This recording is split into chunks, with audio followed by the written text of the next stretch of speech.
evening. Welcome to the Torrance City Council meeting for October 20th, 2020. I call the meeting to order and ask for a roll call, please. Yes, Your Honor. Councilmember Ashcraft? Here. Councilmember Chen? Councilmember Goodrich? Here. Councilmember Griffith? Here.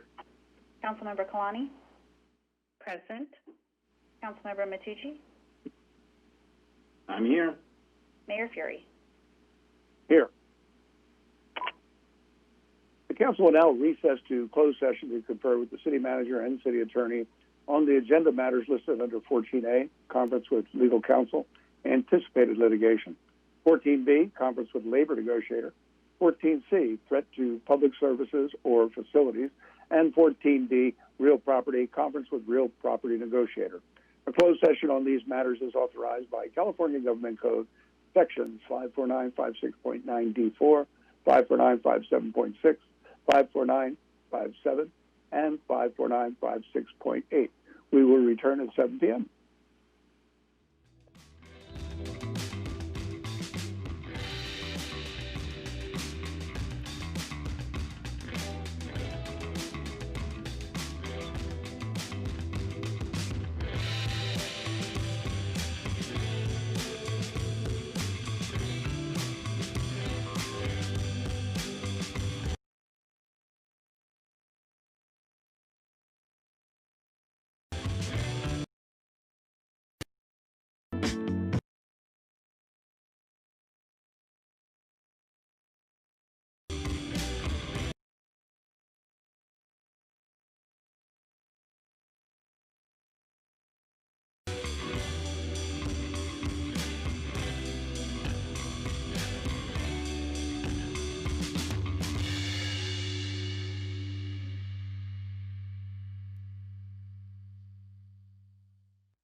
Good evening. Welcome to the October 20th, 2020 Torrance City Council meeting. We've been in executive session.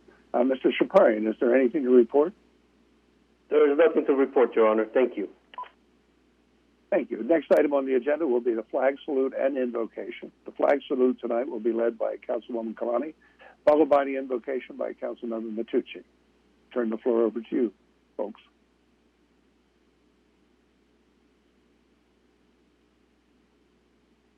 Councilwoman, I believe that you're muted. Thank you, Mayor. Please join me in the Pledge of Allegiance. I pledge allegiance to the flag of the United States of America and to the republic for which it stands, one nation, under God, indivisible, with liberty and justice for all.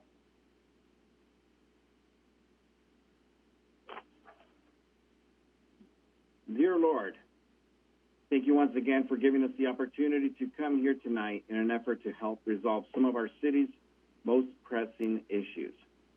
I thank the public for staying involved and always pushing us to do better. Politicians come and go, but our decisions will affect our city for decades to come.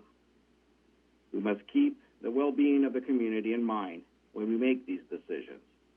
I pray that tonight we can leave this public meeting with a sense of accomplishment and pride.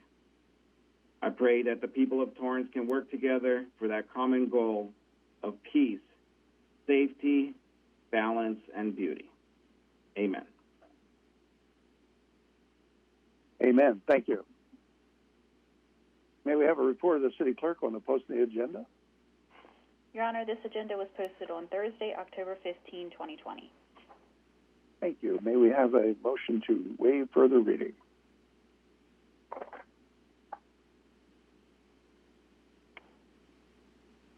Councilmember Matucci.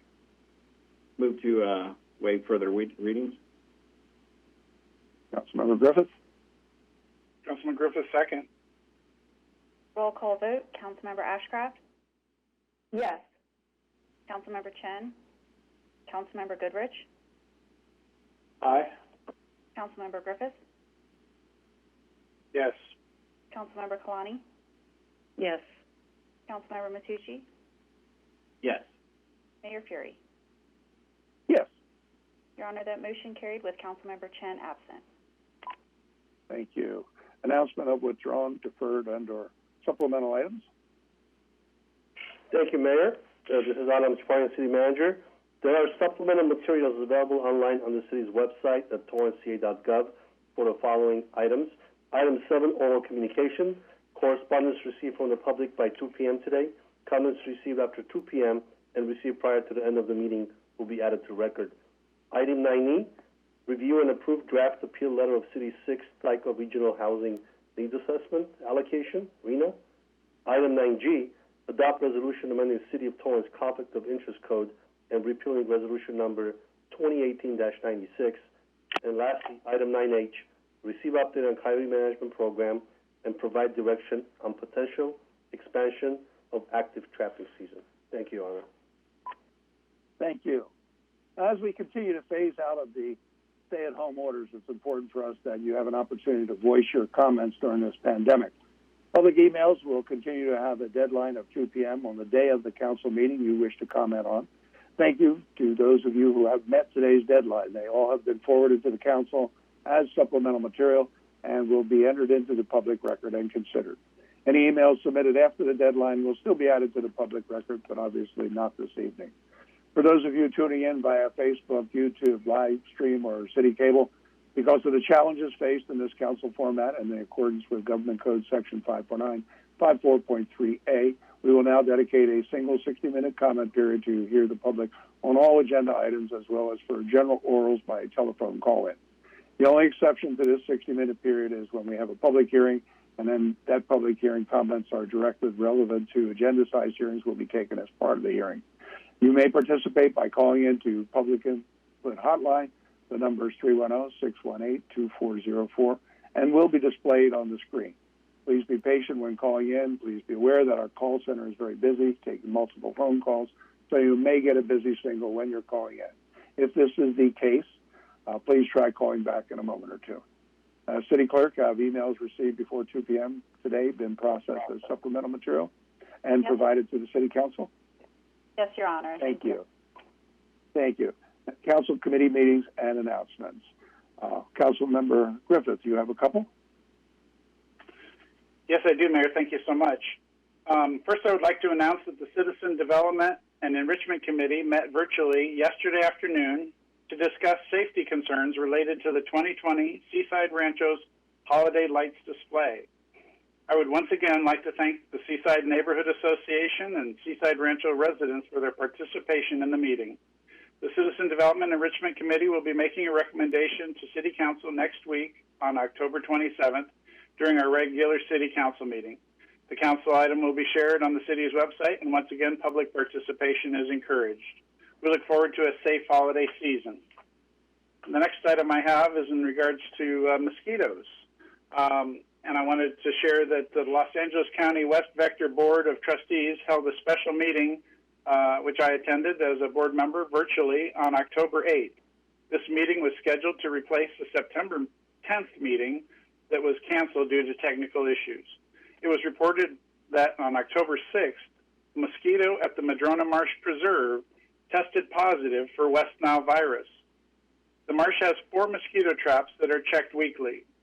Signs are posted along the perimeter fence stating West Nile virus has been detected and no activities will take place at dawn or dusk. Programs have been on hiatus due to COVID-19, so there is currently no impact to program schedules.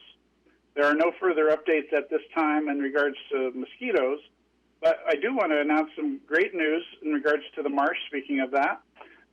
With the approval of the Community Services Director and the City Manager, the Madrona Marsh Preserve has been open for an additional 2 days. So now the preserve will be open Tuesday through Saturday from 10 a.m. to 3 p.m., and those hours are effective immediately. Thank you very much. Thank you. Councilmember Kalani. Thank you, Mayor. I would like to announce that the Employee Relations and Public Safety Committee will be meeting virtually on Monday, October 26th at 5:30 p.m. The Torrance Fire Department will be making a presentation on the Basic Life Support Ambulance Program. Members of the public are encouraged to participate in this meeting. The meeting agenda, which will include information on how to join the virtual meeting, is posted online at the city's website, torranceca.gov. Should you need additional information, please feel free to contact the city manager's office at 310-618-5880. Thank you. Thank you. And now an announcement on behalf of the Social Services Commission. Earlier this year, the Social Services Commission began conducting homeless plan listening sessions. The public was invited to share their experiences and perceptions of homelessness in Torrance. The first listening session was held during the Social Services Commission meeting on February 27, 2020, and the second session was held on September 24, 2020. Obviously, the void in there was because of the COVID situation. Since March 2020, with LA County safer at home orders, our city commissions have temporarily suspended meetings. The Social Services Commission will convene again and invites the public to participate in with the next meeting, which will be held virtually this Thursday, October 22nd at 6 p.m. During this commission meeting, the commission will continue to listen to the community with a third session for members to share their perceptions and experiences and how the city might strengthen its response to address homelessness. The meeting agenda and information on how to participate in the virtual listening session is available now at torranceca.gov/homelessplan. Again, torranceca.gov/homelessplan. A survey is available on the webpage if you're unable to participate in the meeting. If you have any questions, please contact the city manager's office at 310-618-5880. One more time, 310-618-5880. Thank you. And our city clerk has an announcement about the election, I believe. Thank you, Your Honor. The mailing of sample ballot booklets was completed on Tuesday, October 13th. Please note it may take up to 10 days to receive the sample ballot booklet via USPS. Additionally, the vote-by-mail ballots and the initial mass mailing were completed on Monday, October 5th. For those who recently registered or re-registered, the Los Angeles County Registrar Recorder is executing daily extracts to get the vote-by-mail ballots and sample ballot booklets to voters ASAP. Please visit www.lavote.net to find a 5 or 11-day vote center, locate a vote-by-mail drop-box location, or track your ballot. Lastly, the newly installed vote-by-mail ballot drop-box between the City of Torrance Personnel Building and the Katie Geisert Civic Center Library on Torrance Boulevard is available 24/7 to accept your ballot. Thank you, Your Honor. Thank you. Now, there's no scheduled community matters, so we move on to the 60-minute public comment period for agenda items and general orals. If any members of the public want to speak, please call the public comment hotline now at 310-618-2404. City Council Rules of Order, Section 6.4E, provides that speakers can only speak once. Any speaker that attempts to speak a second time on any item will be disconnected. Callers will have 1 minute to speak on one agenda item, 2 minutes total to speak on 2 or more agenda items, and 1 minute for general orals. Each speaker will have a maximum of 3 minutes. Then they will be disconnected automatically. Please speak when prompted and state the number of the agenda item or items you wish to speak on, or if you want to make a general comment. There is a delay in the broadcast, so do not try to follow what you may be hearing on the broadcast. Please turn down the volume on your TV or viewing device and do not use Bluetooth or speakerphones. It doesn't work with this format. When speaking on agenda items, you must be on topic. We would like to get in as many speakers as possible.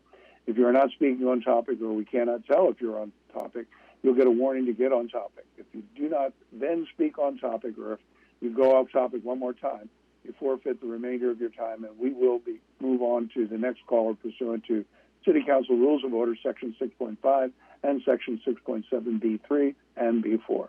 If there are no speakers waiting before the 60-minute period has elapsed, we will close the public comment portion of the meeting. Please note that council orals will still take place at the end of the meeting. To the call center, do we have anybody signed up? Good evening, Mayor. Yes, we do. I'll begin to patch the calls in. Thank you. Matthew K., you are now unmuted. Can you please state which agenda item you are calling on? Yes, it's actually Matthews. Can you hear me okay? Yes, we can hear you. Okay. Your oral one communication. starts now. Hi, I'm once again calling for the arrest of the murderous police officers Matthew Concannon and Anthony Chavez for the murder of Christopher DeAndre Mitchell. We're another week closer to the election, another week closer to a new DA who's going to convict these cops for murder and lock them up. And what will you say then when people say, what did you do when these cops were roaming the street, endangering the lives of black and brown people? Fire these police officers today before they're convicted of their crimes and save some face. Also, you need to commit to creating a civilian oversight commission. The people need to hold their police accountable. It's the least you can do. Your inaction speaks volumes. Black Lives Matter. I yield the rest of my time. Mayor, moving on to the next caller. Janie L., you are now unmuted. Can you please state which agenda item you're calling on? General comments. Thank you. Your 1 minute starts now. We definitely need to have an oversight committee in Torrance area for the police department. They clearly are not able to fire their police officers who murder people. They need to immediately fire Andrew Buchanan and Anthony Chavez, who are murderers and do not hold safety for the citizens of Torrance. This is unacceptable. You guys cannot continue to say Black Lives Matter and then not step up when it's asked of you. And that is it, and I yield my time. Mayor, moving on to the next caller. Sam H., you are now unmuted. Can you please state which agenda item you're calling on? Public comment? Thank you. Your 1 minute starts now. I'm calling regarding that there needs to be an oversight on the police commission on civilians because what you guys are doing right now is not working, and you need to fire the officers Anthony Chavez and Matthew Con. I don't even know how to pronounce his last name, but that doesn't even matter because he's worthless. So this is just ridiculous that we have to call every week to talk about the same topic, and you guys haven't done anything about it, and it's not right. And I don't know how you guys don't have a heart and not listening to us. And that is all I have to say today, but I will call back again, and I yield my time. Mayor, moving on to the next caller. Mary Ann H., you are now unmuted. Please state which agenda item you're calling on. Mary Ann? Mary Ann?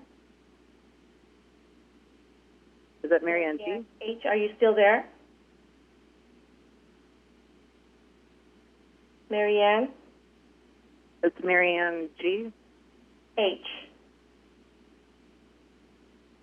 Go ahead, proceed. Your 1 minute starts now. Okay. I'm calling in solidarity with Christopher DeAndre Mitchell's family. Fire Anthony Chavez and fire Matthew Concannon. Establish an civilian oversight commission. We are not going anywhere, and we're going to get this done with or without you. Gascon's address of Christopher's murder in his open letter just reiterated all of what we have been saying over and over for every meeting for nearly 2 years. These unwarranted details of the officer's actions are well known and have been known. You can turn off your cameras and not listen as you do every week, but you cannot silence us. Black Lives Matter, justice for Christopher DeAndre Mitchell. Mayor, moving on to the next caller. Julia R., you are now unmuted. Can you please state which agenda item you're calling on? General comment, please. Thank you. Your 1 minute starts now. I demand for the firing of officers Concannon and Chavez and the creation of a civilian oversight commission. The worst part of calling in every week is hearing the racist community members of Torrance come in and hide behind fake morality to scream hate at grieving families. Each day your inaction encourages this anti-black and bigoted rhetoric you hear for yourselves every week. Despite hearing it for yourselves every week, you do nothing, and I wonder sometimes if you understand how loud your inaction sounds. I hear it when people during this meeting care more about being concerned, but care more about being called a racist rather than doing anything to support their black neighbors. I hear it when I hear you increase pay for police who murder young men's lives. I hear it when you just decrease the time your community members can speak to you during meetings. I hear it when it's been 2 years since Christopher was murdered, and I see you've done nothing.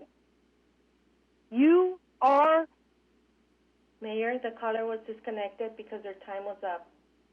Karina K., you are now unmuted. Can you please state which agenda item you're calling on? Hi, general comment, please. Thank you. Your 1 minute starts now. Thank you. I'm calling because I've sent several emails to the city council. I've gotten no kind of response at all. My email was in regard to firing the officers, Anthony Chavez and Matthew Concannon, and establishing an independent civilian oversight commission. From just looking at your agenda right now, you guys are concerned with all kinds of nonsense and not with the lives of your community. We demand justice for Christopher DeAndre Mitchell and the murderers who killed him. And it is very clear to me that your city council and your city is just complicit in the racial terrorism that continues to run rampant in your city. And you're doing absolutely nothing about it. And you are all, in my eyes, complicit. And you should be ashamed of yourself. We demand justice for Christopher DeAndre Mitchell. Fire the officers Anthony Chavez and Matthew Concannon immediately. Thank you. Mayor, moving on to the next caller. Shirley J., you are now unmuted. Can you please state which agenda item you're calling on? Public comment. Thank you. Your 1 minute starts now. I have been coming to these city council meetings for almost 2 years now, and I just don't understand why you can't even try to do something differently. Like, it logically makes zero sense to me. Starting a commission, firing Concannon and Chavez, like, those are baby steps. And I just don't understand how stubborn and resistant to change, small-minded vacuous you can be to do the same thing over and over again in light of what's happening in our nation, in light of the power of Black freedom fighters, in light of just everything that happens. Like, it literally makes no sense to me how you guys can be so fucking dumb and stubborn and racist. And I know racist Pat, I'm looking at you. And Mayor, that caller was disconnected because their time was up. Moving on to the next caller. Michelle R., you are now unmuted. Can you please state which agenda item you're calling on? General comment. Thank you. Your 1 minute starts now.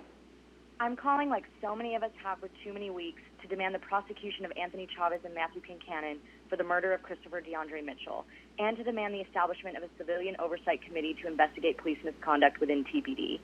It is a testament to the failures of this council that meeting minutes are spent discussing ways to discourage calls for justice for Christopher DeAndre Mitchell, rather than on how to organize the creation of a civilian oversight committee, which has been recommended by a grand jury, so that cases like his are independently investigated by our own residents.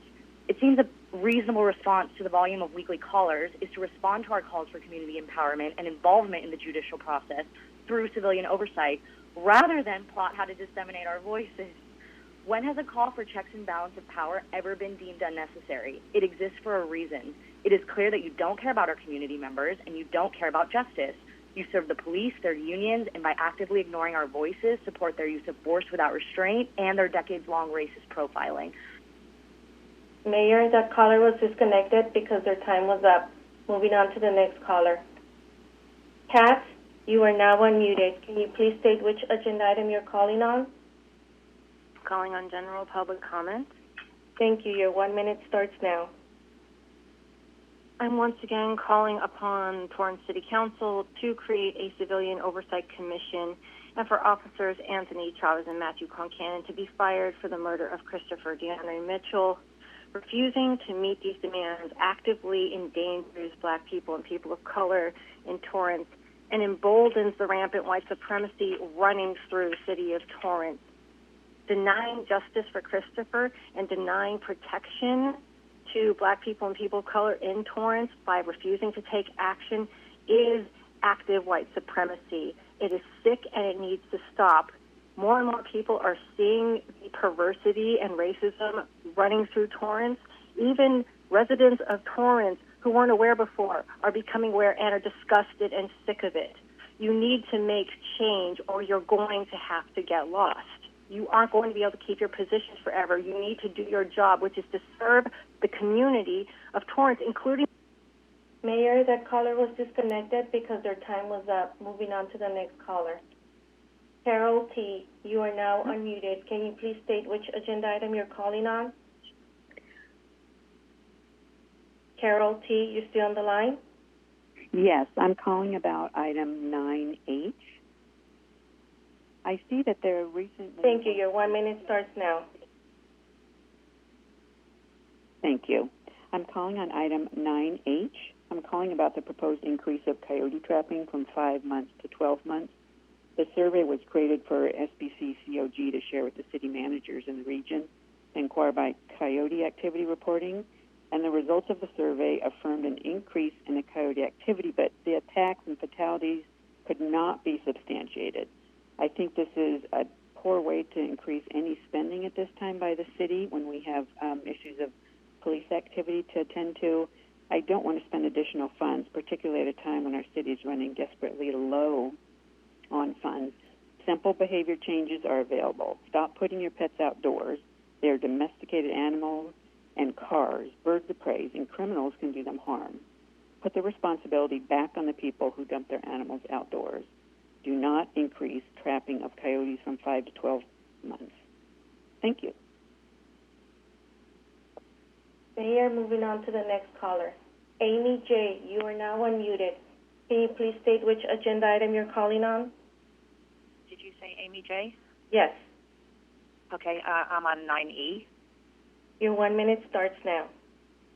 My call is in favor of the appeal for the next cycle RENA number assigned to Torrance, the number that's almost 4 times the last one, which we didn't even come close to meeting.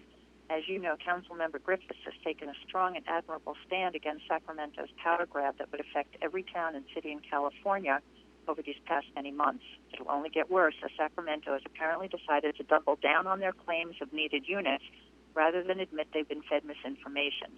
The bills they've attempted to pass in the guise of affordable housing are nothing more than love letters to developers and do nothing to increase the number of affordable units available to citizens who truly need them. Please join the growing list of cities who are filing this appeal, and like in Orange County, join with other South Bay cities to increase our leverage, clout, and chances of prevailing. There'll be huge effort needed to stop toxic legislation that'll come from the Senate starting December 7th, so let's get started now to get this part of the puzzle rectified. Thank you. Mayor, moving on to the next caller. James Henry, you are now unmuted. Can you please state which agenda item you're calling on? 9F and the general comment. Thank you. Your 2 minutes start now. 9F, the slurry steel program. Since the city has a budget deficit of $25 million, why is the city funding this slurry steel program for 2 years and not one? I would like to point out that $200,936 is being taken out of the general fund for this 2-year slurry steel program. In my humble opinion, during these tough economic times, it's better to take a wait-and-see approach and approve any city project 1 year at a time. My general comment, the city rules of conduct for discussing any agenda item during this 60-minute public comment period is asinine. Public comment for any agenda item should be made when the agenda item comes up for discussion by the city staff and in front of the city elected officials. Otherwise, the public doesn't know what I'm talking about when I'm discussing any agenda item during a city council meeting under oral communication. I yield my time. Thank you. Mayor, moving on to the next caller. Stephanie P., you are now unmuted. Can you please state which agenda item you're calling on? Oral communications. Thank you. Your 1 minute starts now. Hi, I just wanted to spin off of what a couple of the earlier callers have said. I'm calling on behalf of the family of Christopher DeAndre Mitchell.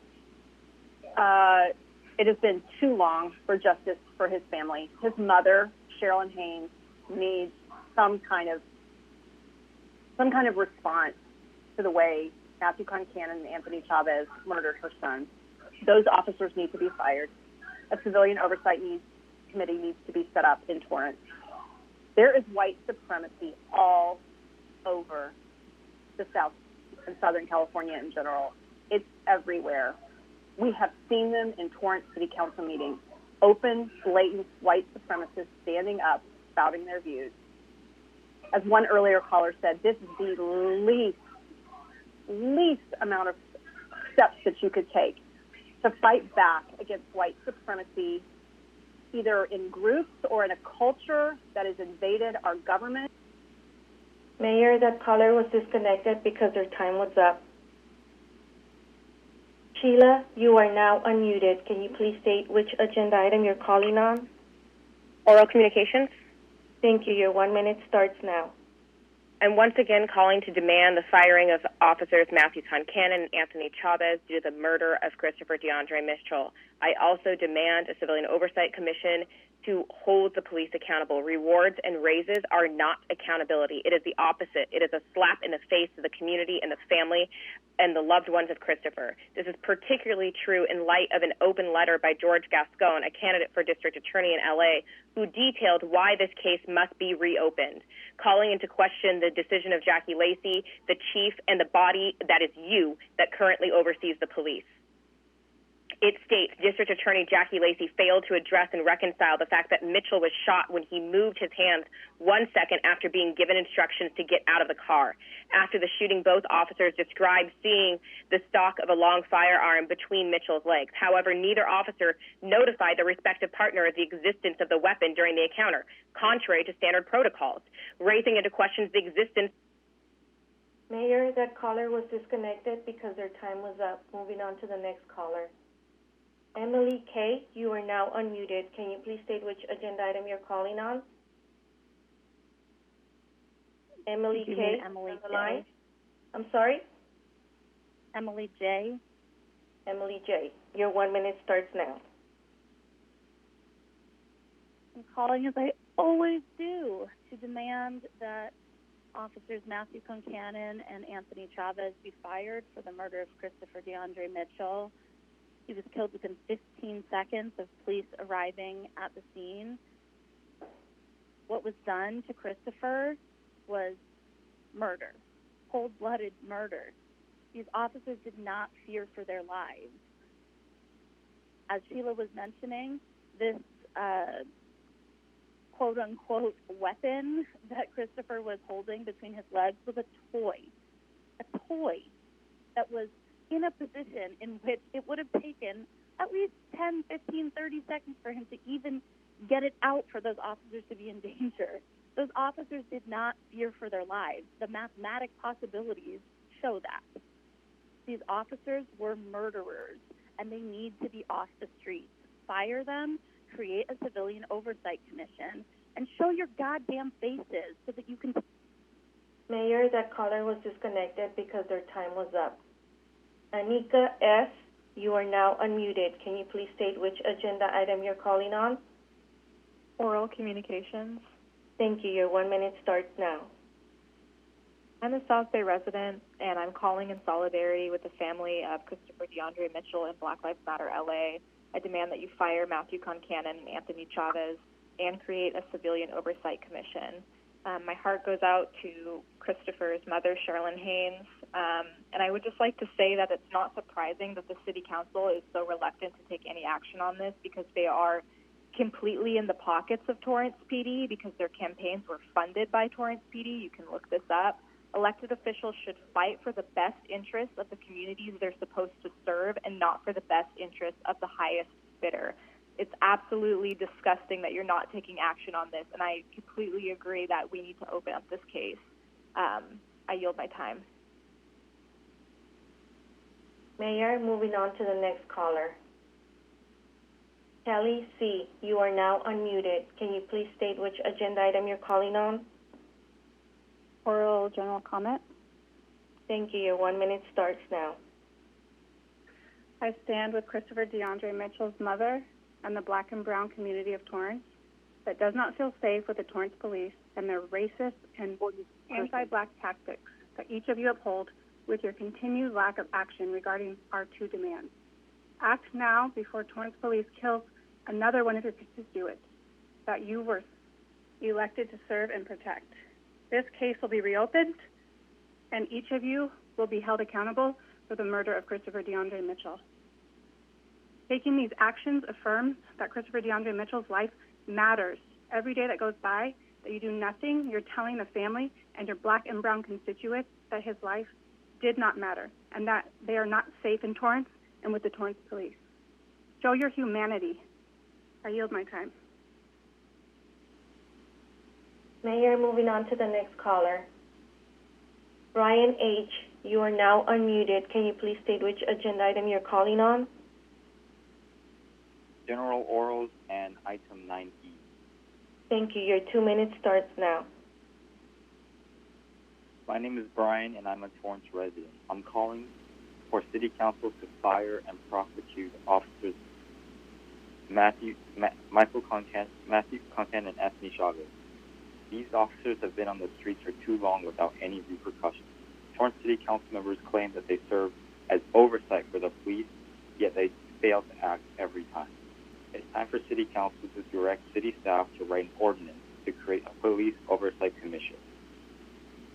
I also oppose Torrance's appeal of RHNA's housing allocation. If Torrance truly cares about developing affordable housing in Torrance, then why did you cut the proposed amount of affordable housing by over 50%? Torrance needs housing now, not some slow growth rate that Torrance thinks it will manage to uphold. Torrance cannot brand itself as a diverse city while a current Torrance City Council member calls Black Lives Matter activists terrorists, and yet Torrance still continues to practice these unsustainable exclusive housing policies. The history of single-family zoning is steeped in white supremacy. We must rezone single-family zoning across Torrance. The city needs to accommodate new housing for people. These increased standards, these increased RHNA housing targets are not exclusive to Torrance. They are happening all across Southern California. Torrance needs to do its part to ease the housing crisis in Southern California.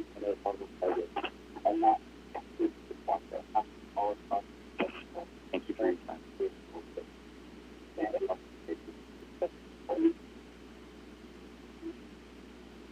Mayor, that caller was disconnected because their time was up. Moving on to the next caller.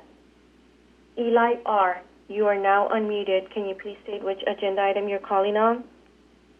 Yeah, 8D and general comment. Thank you. Your 2 minutes starts now. All right. On 8D, on the street sweepers, I would suggest instead of going to CNG, purchasing a hydrogen fuel cell power street sweepers. Hydrogen is becoming more plentiful and soon will be a more widely available option for the civilian market. It can be created using, green energy technologies, and hydrogen has zero tailpipe emissions and would serve as a signal where Torrance wants to be in the future. Caltrans has already purchased many of these vehicles, and we should future-proof our investments, and hydrogen is the future for fuel. There's already a hydrogen station on 190th that's been there for a long time. And I emailed you a link to the trucks that they bought. My general comment is that we need to grow community trust in CPD again. Only 2% of complaints in Torrance were found in favor of the civilian in 2018. We need to create a civilian review board or commission as recommended by the Los Angeles grand jury in 2018. We also need to ban chokeholds, shooting at moving vehicles, and enact use of force continuum. You're meeting with CPD today in a closed session, so please discuss this with them today. Increasing communication and teamwork between the community and the police has proven to reduce crime, so there's literally no reason you shouldn't be doing this. They need to be held accountable to their citizens. That's it. Bye. Mayor, moving on to the next caller. Sarah F., you are now unmuted. Can you please state which agenda item you're calling on? 9A in public comment. Thank you. Your 2 minutes start now. Starting off with 9A, there is 14 days left until, election. Put in more of those ballot boxes because this is a crucial fucking election and you all know it, and your attempts at voter suppression are bullshit and highly disgusting, and your attitudes towards putting these boxes more around Torrance are disgusting. We need them. People, the other day my friend was struggling for 10 minutes just to find one of your goddamn boxes, so put more of them in. General comment, Christopher DeAndre Mitchell's life matters. So fire officers Anthony Chavez and Matthew Concannon and create a civilian oversight, which you were told to do by a grand jury in 2018. How hard is it to do that much? Just show your humanity for once in your goddamn lives. Show that you actually care about the people of Torrance, because right now you're showing that you don't. You're showing that you are upholding white supremacy in Torrance and let it running rampant, which is highly disgusting. On another note, show your goddamn faces, because we need to see your faces. How are we supposed to trust any of you when you're hiding your faces behind a goddamn computer screen? I yield the rest of my time. Mayor, moving on to the next caller. Mateo, you are now unmuted. Can you please state which agenda item you're calling on? Public comment. Thank you. Your 1 minute starts now. Hi, my name is Mateo Nagasi. I am an activist and organizer, and I'm calling on behalf of Sherilyn Haynes and the family of Christopher DeAndre Mitchell. I'm calling to demand what Black Lives Matter has been demanding for almost 2 years, which is to fire officers Matthew Concannon and Anthony Chavez for the brutal execution of Christopher DeAndre Mitchell when he was complying.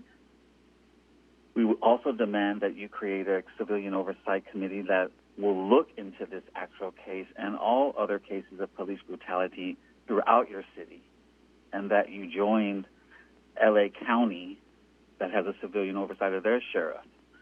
We're not going away, just ask Jackie Lacey. As soon as these protocols are lifted, we'll be in your seats in City Hall. So once again, justice for Christopher DeAndre Mitchell and Black Lives Matter. Mayor, moving on to the next caller. Sarah S., you are now unmuted. Can you please state which agenda item you're calling on? Sarah S., are you on the line? Yes, I'm calling for the public comment. Thank you. Your 1 minute starts now.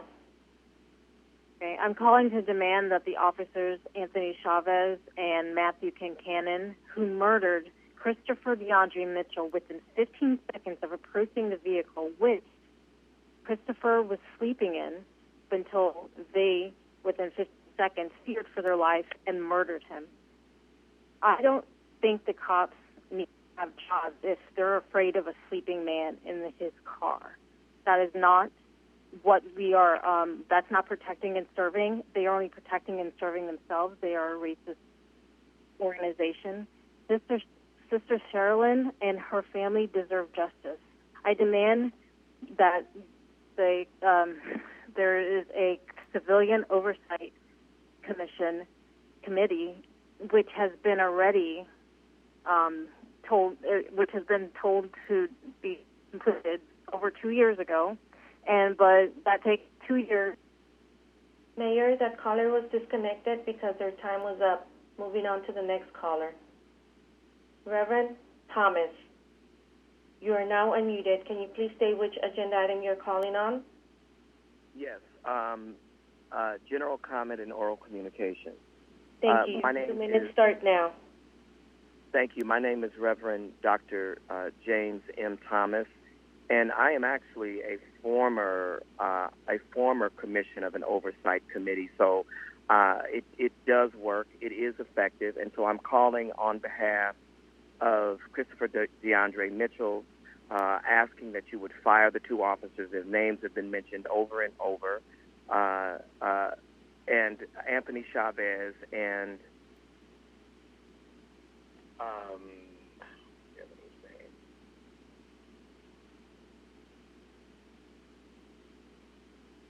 I'm sorry, Anthony Chavez and Matthew McCannican, and I'm just wanting to know when will elected officials exercise the moral authority that we have granted them by electing them. It's time for this to stop, and we're asking as a community, as Black Lives Matter, that you would exercise the authority and the power that you have to make sure that this happens. Thank you. Mayor, moving on to the next caller. Joe A., you are now unmuted. Can you please state which agenda item you're calling on?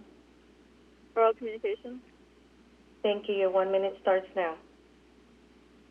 As a longtime resident of Torrance, raised on Day Avenue ever since I was born, who has personally experienced racial discrimination from Torrance Police Department, for all of you people who continuously claim that Torrance residents are not calling in, I do not stay here.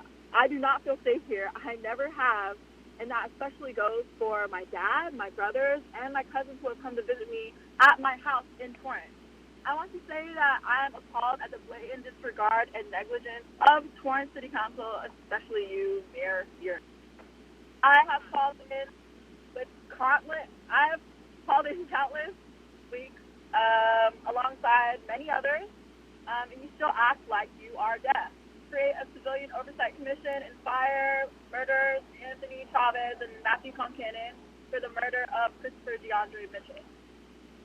Do your job not only because it is your job, but because you're supposed to, and because it is what is truly just and righteous. Mayor, the caller was disconnected because their time was up. Right now, there's only 3 callers online. We'll continue to the next caller. Randy F., you are now unmuted. Can you please say which agenda item you're calling on? I'm calling on item 9H in public comment. Thank you. Your 2 minutes start now. California representative for Project Coyote. Project Coyote, a nonprofit charitable organization comprised of scientists, wildlife educators, ranchers, and citizen leaders who are working to promote safe and peaceful coexistence between people and coyotes. On behalf of our Project Coyote Torrance supporters today, we are disappointed that the city of Torrance is now looking to expand their cruel and inhumane wildlife trapping to 12 months. Instead of trapping, to be like other model cities who maintain a coyote management plan which emphasizes public education, hazing, and the reduction of wildlife attractants. Since California state law prohibits trappers from relocating animals once they are trapped, wild animals, coyotes must be killed on site. In addition, scientific research shows that trapping and lethal control of coyotes does not work. Coyote populations quickly will bounce back even when 70% of their numbers are removed because it creates instability in the pack structure, allowing the remaining animals to breed at an earlier age with greater pup survival. Disruption of the pack structure can also increase conflicts with coyotes because it often removes adult coyotes who are responsible for teaching younger coyotes appropriate foraging behavior. We respectfully ask the City of Torrance to reconsider their plans to trap coyotes and instead adopt a practical and safe and effective coexistence plan with our native wildlife. I yield my time. Mayor, moving on to the next caller. Claire L., you are now unmuted. Can you please state which agenda item you're calling on? Public comment. Thank you. Your 1 minute starts now. Hello, I'm calling on behalf of Christopher DeAndre Mitchell. Christopher DeAndre Mitchell's life mattered. You are the city council for this person, and you have completely let him down. I'm calling to demand that you prosecute and fire Anthony Chavez and Matthew Concannon, 2 individuals who have murdered other people while serving as police officers. This is unacceptable. This is not the way that you can continue to allow your city to behave. I'm also demanding that you create a civilian oversight commission of the police department to review this case and to review the blatant police misconduct by the Torrance PD. Is this really how you're going to handle this? Is this how you want to go down in history, being on this side of this issue? Christopher DeAndre Mitchell's life mattered. You serve his family. Do something about this. Do the right thing. We are watching you, and we're not going to stop. Say his name, Christopher DeAndre Mitchell. I yield my time. Mayor, moving on to the last caller in queue. I'm sorry, 2 calls left in queue. John R., you are now unmuted. Can you please state which agenda item you're calling on? John R., are you still on the phone?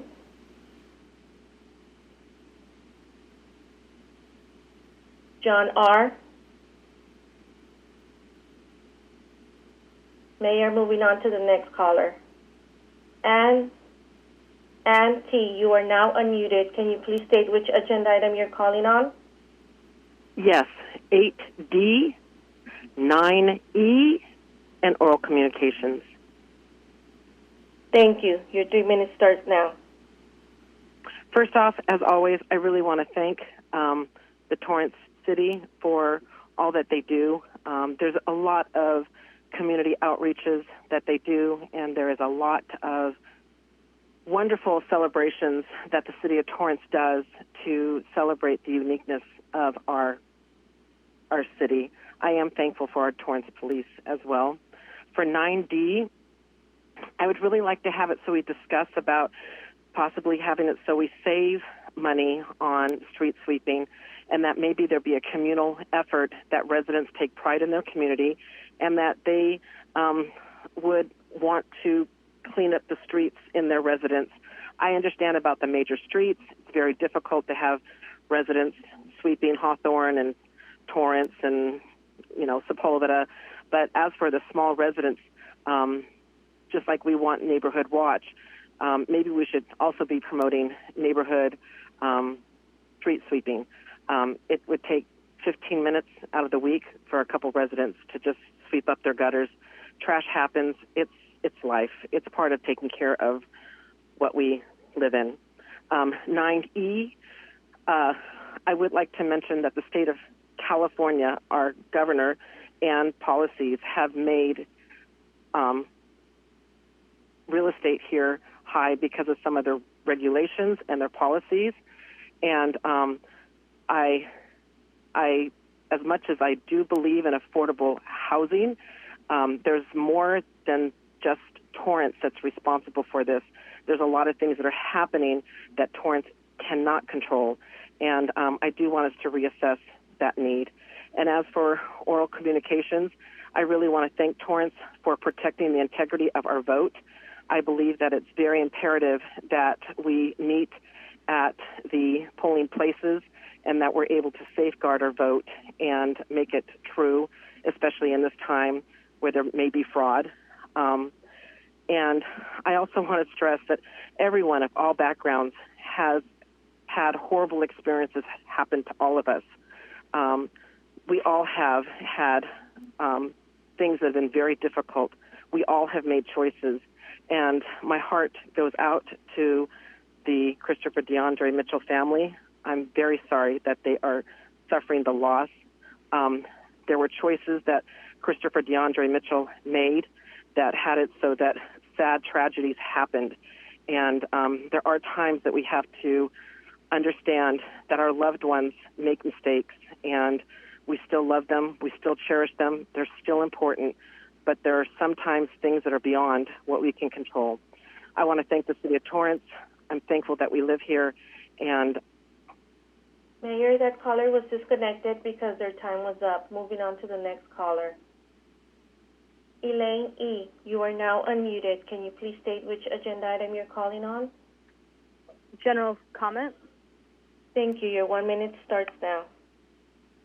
Yeah, I'm calling in solidarity with the family of Christopher DeAndre Mitchell, and I hope that woman who just called in, I hope that none of her mistakes have costed her life, or someone in the position of power or authority has decided that her son or her child's mistake deserves their life to be taken. We need to think more critically here. Okay, I absolutely am standing for the firing of Officer Cannon and Officer Chavez. At the very least, I'm also asking that you guys put together civilian oversight committees. It's, the inertia around the killing of our community members by those sworn to protect and serve says to me that you think that taking life is par for the course. It doesn't have to be this way. And I, along with the thousands of others who've called in for the last couple of years, have expressed these sentiments and are asking you to change the course for the Torrance Police Department and at the very least have a civilian oversight. I yield my time. Mayor, moving on to the next caller. Elk, you are now unmuted. Can you please state which agenda item you're calling on? Oral communication. Thank you. Your 1 minute starts now. Thank you. Please go to torranceca.gov to look at the emailed public comments for tonight. On page 72 is an article from May 2017 about Melina Ryman Abdullah and her Marxist upbringing. BLM is a racist Marxist group. This past Sunday, also, in Baldwin Park, a vote-by-mail drop box was set ablaze from inside the box, damaging ballots. We do not need more of these public boxes. And if you do not feel safe in Torrance, I invite you to find a city where you do feel safe. I stand in solidarity with the Torrance Police Department, mayor and council members. I do not need to see your faces. You can't see my face. Thank you, City of Torrance, and have a good night. Thank you. Mayor, moving on to the next caller. Matthew, you are now unmuted. Can you please state which agenda item you're calling on? Matthew, are you still on the line? Yes. 9H. Thank you. Your 1 minute starts now. First question, does the City Council have the names of any other cities that have adopted year-round coyote trapping? I've been unable to find any. Second, regarding the coyote management program, coyotes in Torrance are not managed. Coyotes are killed. They are not euthanized. Coyotes are asphyxiated in a gas chamber. And to Councilmember Matucci, the father of the evict movement, I suggest you look up definition for the word evict, which is, quote, to force out, not to kill. Please stop sanitizing the reality of what you have done and plan to do to resident wildlife. Thank you. Mayor, we are moving on to the next caller. First, we're going to call Mr. Porkchop. Mr. Andy Porkchop, are you on the line? Hello. Thank you. I would like to speak on 9H, 8D, and Tim Goodrich. Thank you. Your 2 minutes starts now. Hi, everyone. It's nice to see you on my... nice to see your pictures. You guys look very well kept and showroom condition. Anyway, so let's go to the coyote issue. As a year ago, I spoke on this issue and you did not take my advice. Just leave the coyotes alone. You spend all this money and then you, I don't know how many exactly you caught, but laughable number coyotes did you trap. So just leave the coyotes alone, make a law. It would be illegal to feed the coyotes, and they would just go someplace else. And if you do anything like that, please include the raccoons also, because they're pooping all over my yard, especially right now. All right, going back to 8D. I put on YouTube a video about Mr. Furries and the city's optimized street sweeping. Please watch it. It's on my channel, Andy Porkchop. You find it on YouTube, and you can see that how laughable your street sweeping is. And I can't believe it. You're buying from the same company, the same brand sweepers, but they don't work right now, and then you cannot buy parts for it. Okay, so let's go back to Timmy Goodrich and Pat Furry. I know that you guys want to find out my criminal history. I'm going to give you a little hint and a half. I don't have any criminal history, but Timmy Goodrich, I would like to mention that slander and other legal phrases, but you can be trouble in spreading false information about me. And Pat, I looked up a nice house for you here in the neighborhood.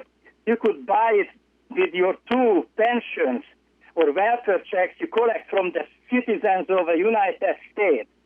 So if you want to... All guests have been muted. You can unmute your line by pressing *6.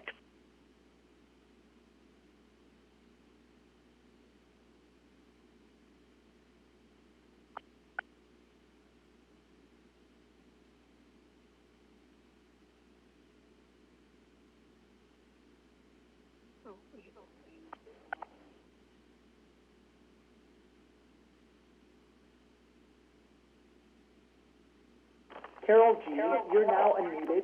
Carol G, you are now unmuted. Carol G, can you hear me? Carol Gillis, yes. You are now unmuted. Sorry. Can you please state which agenda item you're calling on? Yes, general comment. Thank you. Your 1 minute starts now. Hi, everyone. Carol Gillis, representing the Torrance Theater Company.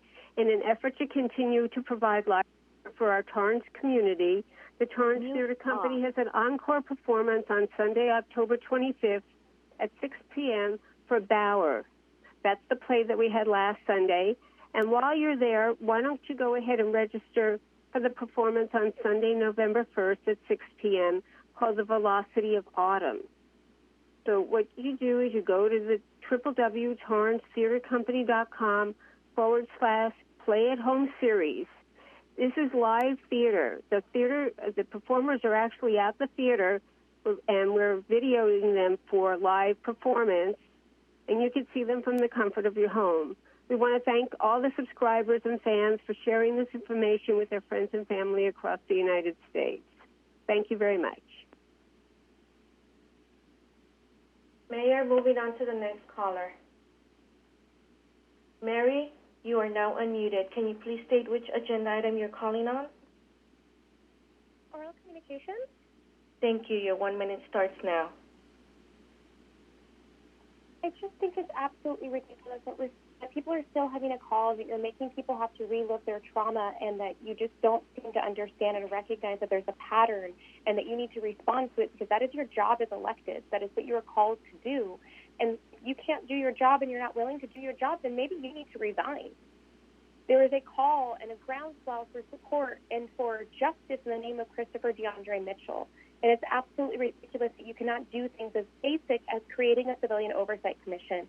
And to allow people to badmouth Sister Sherilyn and badmouth Christopher DeAndre Mitchell and spread lies is absolutely ridiculous. It has nothing to do with the choices. It has everything to do with the choices of police officers who are racist and white supremacists and chose to shoot a black man within 15 seconds. It has everything to do with the choices of city council who chooses to not hold them accountable. I yield my time. Mayor, moving on to the next caller. Hortense, you are now unmuted. Can you please state which agenda item you're calling on? Public comment? Thank you. Your 1 minute starts now. Hi, City Council. I'm Hortense, and I was looking at, I just saw what Gascon said about Christopher DeAndre Mitchell, and I was astonished.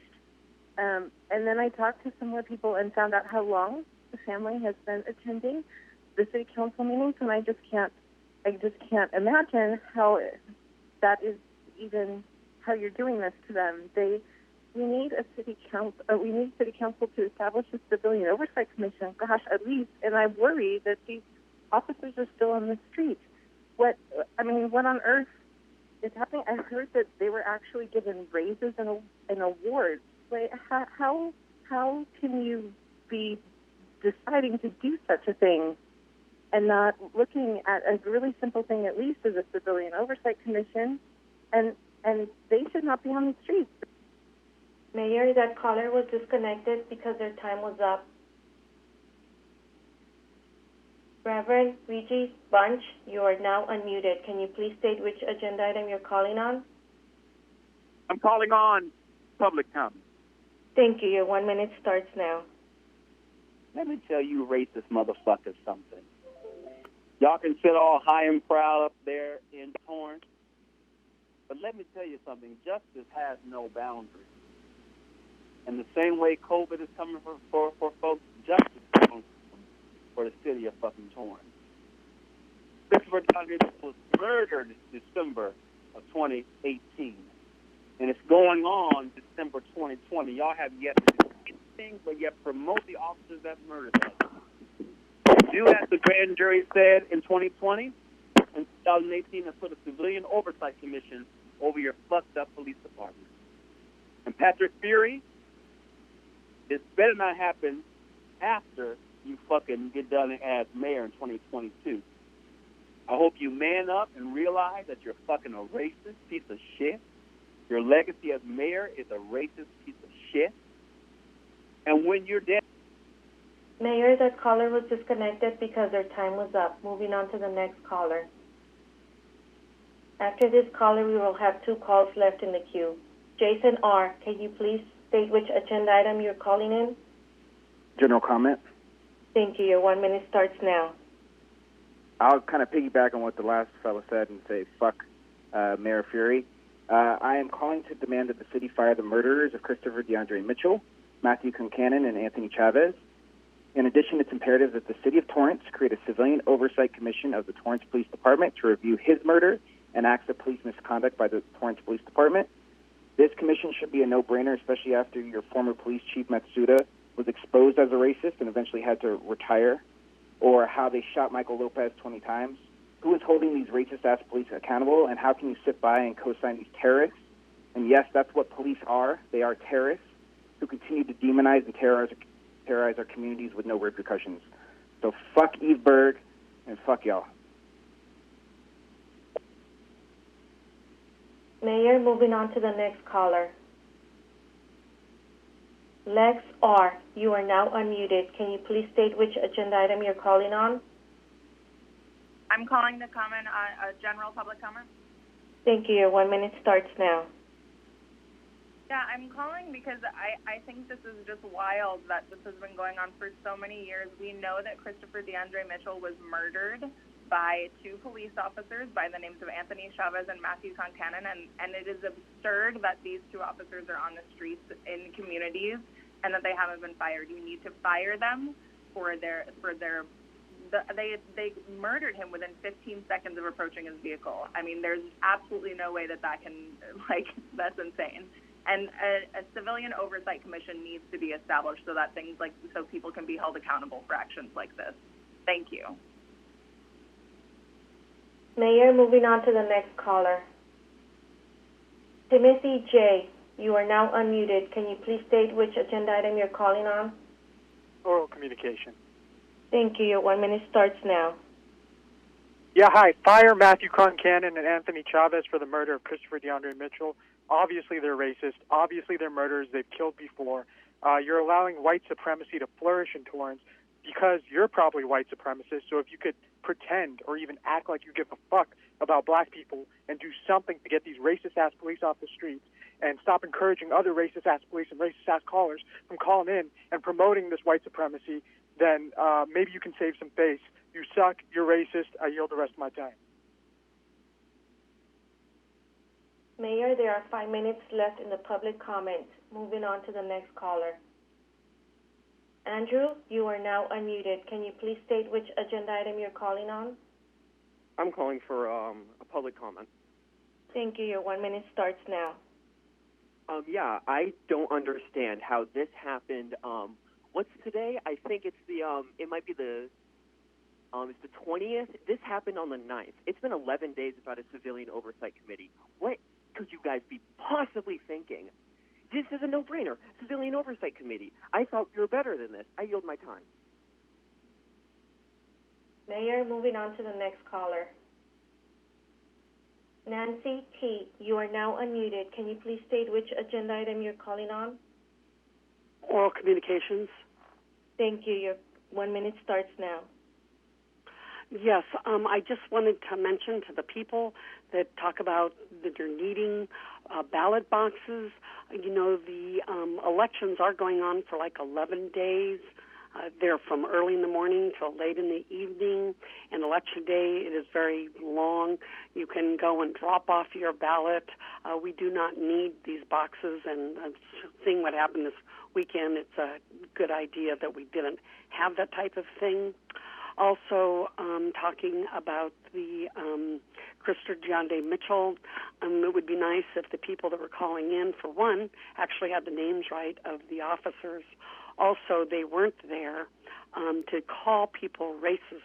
To have the language that is spoken is so ungalling. It just shows how uneducated, and for a reverend to be a man of the cloth and have verbiage like his, I'm embarrassed for them. Mayor, that caller was disconnected. Moving on to the last call in the queue. Brittany P., you are now unmuted. Can you please state which agenda item you're calling in? General public comment. Thank you. Your 1 minute starts now. I'm calling to demand justice for Christopher DeAndre Mitchell. I think it is ridiculous that these officers, Anthony Chavez and Matthew Concannon, have not been fired for murdering him. And you all need to establish a civilian oversight commission and do something about this. I yield my time. Mayor, there are no more calls in the queue. Okay, we're just about out of time anyhow, so that concludes oral comments today, or public comments today. We're moving on to item 8, consent calendar. Do any council members wish to pull any items listed under the consent calendar? I don't see any hands, so I'll take a motion to approve the consent calendar in its entirety. Councilwoman Kalani. Thank you, Mayor. Motion to approve the consent calendar in its entirety. Councilmember Goodrich.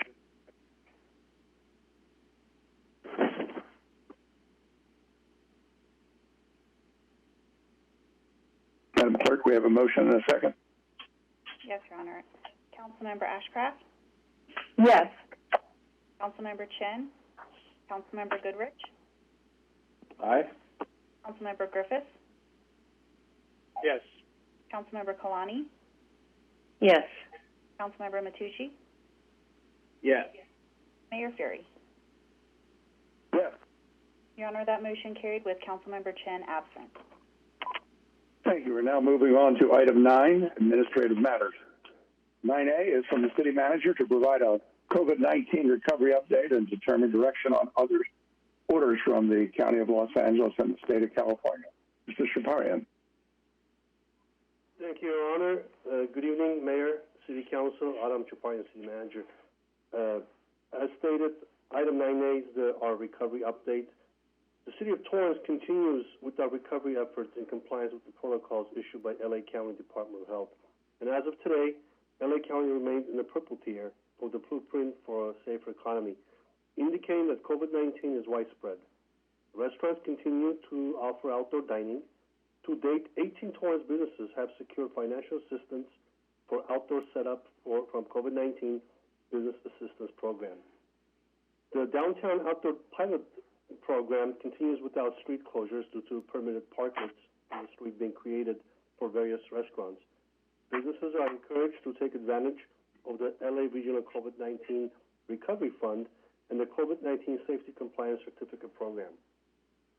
On October 14th, the county updated their What's Open in LA County brochure to reflect current openings such as breweries and wineries, hair salons, nail salons, indoor malls, and shopping centers, and low-risk retail stores. While bars remain closed, several Torrance-based breweries have been able to reopen since the county issued a revised health order. In tonight's live presentation, you will see this photo of Smog City Brewery's colorful outdoor dining setup. You will also see a photo of the Del Amo Fashion Center, which remains open at 25% capacity. There are presently 7 fitness-related businesses that have been permitted to operate in city parks. And an additional business is expected to be permitted at Wilson Park in the next week or two.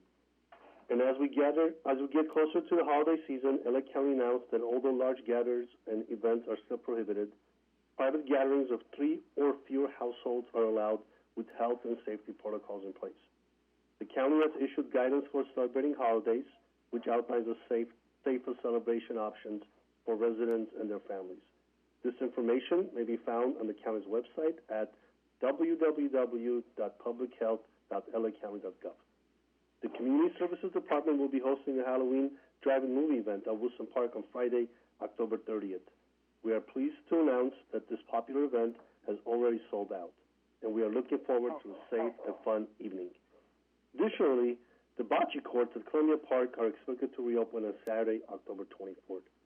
And as a reminder to all residents, the most effective way to prevent transmission is always wearing a cloth face covering and keeping physical distance when around people you do not live with. In addition, we have received several inquiries regarding street sweeping and parking enforcement. At this time, we are sweeping but not issuing citations. As discussed in prior council meetings, we will review our current policy as soon as LA County advances on the next tier, in this case, from purple to red. We will also provide advance notice to the public prior to resuming parking enforcement. I would like to thank city staff and residents for their continued efforts to keep our number of positive cases to a minimum. Myself, Fire Chief, and EOC Director are available for any questions you may have. Thank you, Your Honor. Thank you, Mr. Shaparian. Are there any questions from the council? And I see none. Councilmember Griffith has a question.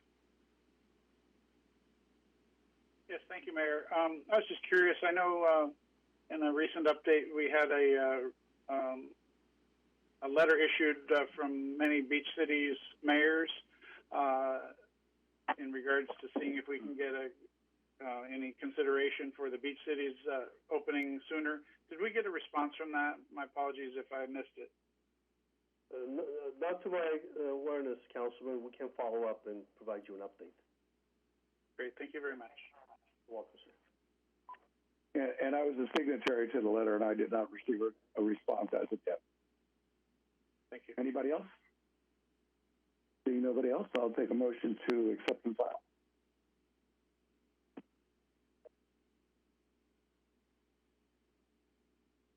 Councilmember Griffiths and then Kalani. I move to accept and file. Kalani, second. Roll call vote. Councilmember Ashcraft? Yes. Councilmember Chen? Councilmember Goodrich? Aye. Councilmember Griffiths? Yes.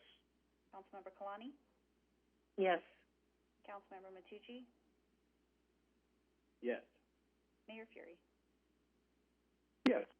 Your Honor, that motion carried with Councilmember Chen absent. Thank you. We're now moving on to item 9B as in Bravo from Community Development to adopt an ordinance to establish Exhibit A1 to existing franchise ordinance number 3722 concerning the Crimson California pipeline. From staff. Good evening. I'm Greg Loden with the Community Development Department. The item before Council tonight is the adoption of an ordinance to add an exhibit to an existing pipeline franchise with Crimson Pipeline. In May 2020, the City Council adopted an ordinance granting the first of two 10-year extensions to a franchise for Crimson Pipeline. This pipeline runs along Sepulveda Boulevard from Western Avenue to Maple, then north along Maple Avenue to the railroad tracks at Del Amo, then along the railroad tracks until exiting the city at 182nd Street. This ordinance will add an exhibit to the franchise which documents the proposed installation of a vault on Maple Avenue north of Sepulveda. The vault will allow interconnection between two pipelines, facilitating more efficient transfer of materials to production facilities. The project involves the installation of 214 feet of connecting pipeline as well as a vault. This is a common carrier pipeline with a rate structure set by the PUC, Public Utilities Commission. In 2019, this pipeline had a revenue of $8,217 to the city. The installation of these proposed facilities would estimated to increase that amount by a few $100s. The proposed franchise is exempt from amendment is exempt from California Environmental Quality Act per section 15061B3 of the guidelines.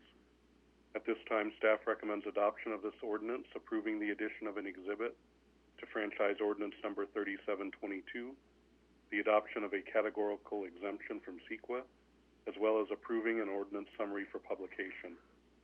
Staff notes that there was a typographical error in the third paragraph of the item, which should read granting the first 2 years of two 10-year extensions.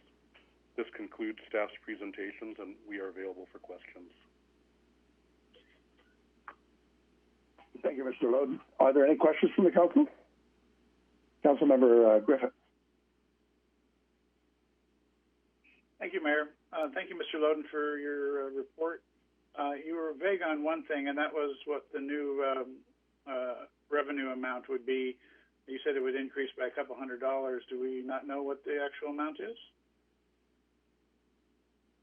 We have estimates, and based on the project covered in 9B as well as the project covered in 9C, staff is estimating that the increased amount would be approximately $382.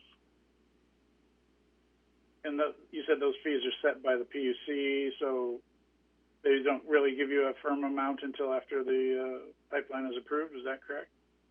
Well, it's dependent on the length of the pipeline, the diameter of the pipe, and as well as the installation of the vault. So once it's completely installed, we have a better idea. Okay, thank you for clarifying that for me. Thank you. Any other questions? Seeing none, I'll take, in fact, I guess I need a number and title first before we take the motion. Yes, Your Honor. This is ordinance number 3886, an ordinance of the City Council of the City of Torrance, California, approving the addition of Exhibit A1 to an existing franchise ordinance number 3722, reflecting an additional 214 feet of pipeline and a new 10-foot by 16-foot underground vault to be located on Maple Avenue north of Sepulveda Boulevard within the City of Torrance. Thank you. I need a motion to adopt the categorical exemption, adopt the ordinance, and approve an ordinance summary for publication.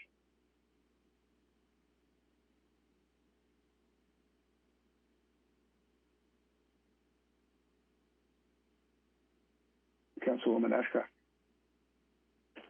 I move to adopt ordinance number 3886, adopt categorical exemption on CEQA, and approve an ordinance summary for publication.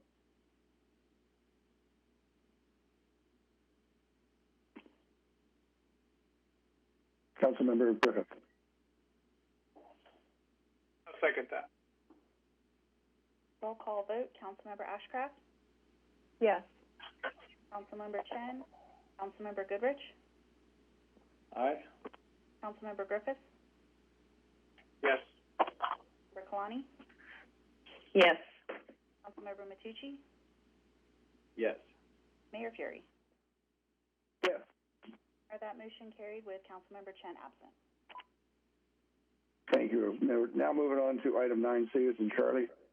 Community development, to adopt an ordinance to add Exhibit A2 to existing franchise ordinance number 3723 concerning the Crimson California pipeline. Mr. Loden, I guess we're going to hear from you. Yes, here again. Again, this item is adding an amendment to franchise number 3723 with Crimson Pipeline. As previously stated, this particular pipeline was also extended in May of 2020. This pipeline runs along Prairie Avenue southward, which becomes Madrona Avenue, then travels east along Sepulveda, then runs south at approximately Juniper Avenue to Lomita Boulevard, and then runs to the tank farm on Lomita. This ordinance will add an exhibit to this franchise and will allow interconnection to the previously mentioned pipeline. This project involves the installation of 305 feet of connecting pipeline as well as the vault. Again, this is a common carrier pipeline with a rate structure set by the PUC, and in 2019, this pipeline had a revenue of $7,620 to the city. The proposed franchise, again, is exempt from CEQA per Section 15061B3 of the guidelines. And at this time, staff recommends adoption of the ordinance approving the addition of an exhibit to franchise ordinance number 3723, the adoption of a categorical exemption from CEQA, as well as approving an ordinance summary for publication. Staff notes that this report also had the same typographical error, but at this time, we conclude our presentation and are available for questions. Thank you. Thank you again, Mr. Loden. Are there any questions from the council? See none. So could we have the number and title on this one, please? Of course, Your Honor. This is ordinance number 3887, an ordinance of the City Council of the City of Torrance, California, approving the addition of Exhibit A2 to an existing franchise ordinance number 3723, reflecting an additional 305 feet of pipeline to be located along Sepulveda Boulevard and Maple Avenue within the City of Torrance.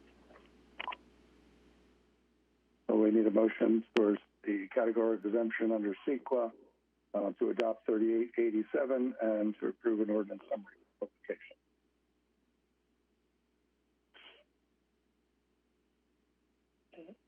Councilwoman Kalani. Thank you, Mayor. I would like to make a motion to concur with staff recommendation and adopt ordinance number 3887, including the adoption of a categorical exemption under California Environmental Quality Act, and approve an ordinance summary for publication. Councilwoman Ashcraft.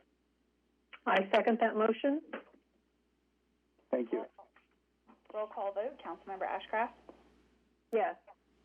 Councilmember Chen? Councilmember Goodrich? Aye. Councilmember Griffith? Yes. Councilmember Kalani? Yes. Councilmember Matucci? Yes. Mayor Fury? Yes.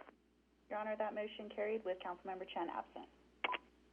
Thank you. Moving on to item 9D is in David from Public Works to award a purchase order for asphalt concrete mixes SS1H in motion for a period of 5 years from city staff. Yes, this is Steve Robinson from Public Works.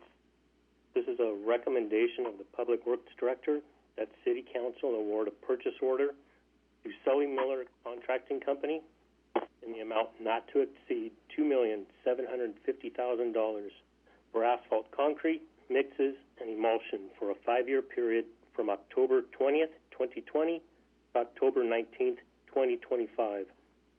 And there is a Scrivener's error on the second page of the item. In the paragraph below the vendor description, the word "there" is spelled incorrectly, and staff is available for questions. Thank you for pointing out that grammatical error. Does anyone have any questions on this? Seeing none, I'll take a motion to award this purchase order.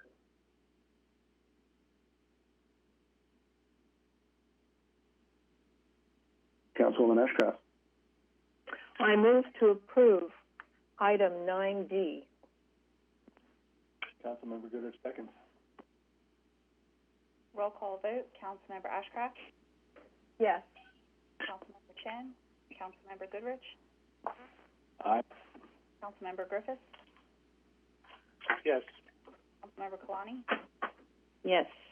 Councilmember Matucci? Yes. Yes. Your Honor, that motion carried with Councilmember Chen absent. Thank you. Now we're moving on to item 9E as in Edward from Community Development to review and approve a draft appeal letter of City's 6-cycle Regional Housing Needs Assessment, RHNA allocation from City staff. Good evening. I'm Greg Loden with the Community Development Department. Tonight we will be presenting materials regarding the city's Regional Housing Needs Assessment allocation. Next slide, please. The Regional Housing Needs Assessment, or RHNA, is the process by which jurisdictions in the state of California plan for future housing development to accommodate population growth. As part of the process, each jurisdiction is assigned the number of housing units that must be planned for in their housing element. This number is further broken down by household income type. In other words, in the next update for the city's housing element, the document must show that there is adequate property available to accommodate housing productions at very low, low, moderate, and above moderate income. The city is not responsible to build the units, but it is expected to facilitate residential production, which begins with the general plan and zoning designations. Next slide, please. The RHNA process occurs in eight-year cycles that coincides with the housing element update process. California is currently completing the 5th cycle, while the 6th cycle will cover from 2021 through 2028. The California Department of Housing and Community Development, or HCD, determines the number of housing units that are forecast to be needed by each region of the state. The City of Torrance is located in the region covered by the Southern California Association of Governments, or SCAG. For the 6th cycle, the SCAG region has been assigned the need to accommodate 1.34 million units of housing. SCAG, in turn, is required to determine the methodology by which to assign these units to its member jurisdictions. Next slide, please. Over the last year, SCAG has been in the process of developing a methodology by which to assign the units to jurisdictions. SCAG looked at several models for determining the allocation, ultimately developing a methodology which included factors such as accessibility to transit and jobs, household growth figures, projected housing growth, future vacancy and replacement need, as well as a social equity adjustment. Under the SCAG staff recommendation, the City of Torrance would have been allocated 2,572 units to plan for. A number of jurisdictions in the Inland Empire objected to this proposed methodology and offered an alternative, which became known as the Coastal City Approach. This approach shifted greater burdens on cities in coastal Los Angeles and Orange counties. It was touted as reducing sprawl as compared to the SCAG recommended approach. At the November 7th SCAG Executive Board meeting, this alternative coastal city approach was approved. Under this approach, the City of Torrance has been allocated 4,928 units. Next slide, please. This table compares Torrance's fifth cycle allocation to its sixth cycle allocation.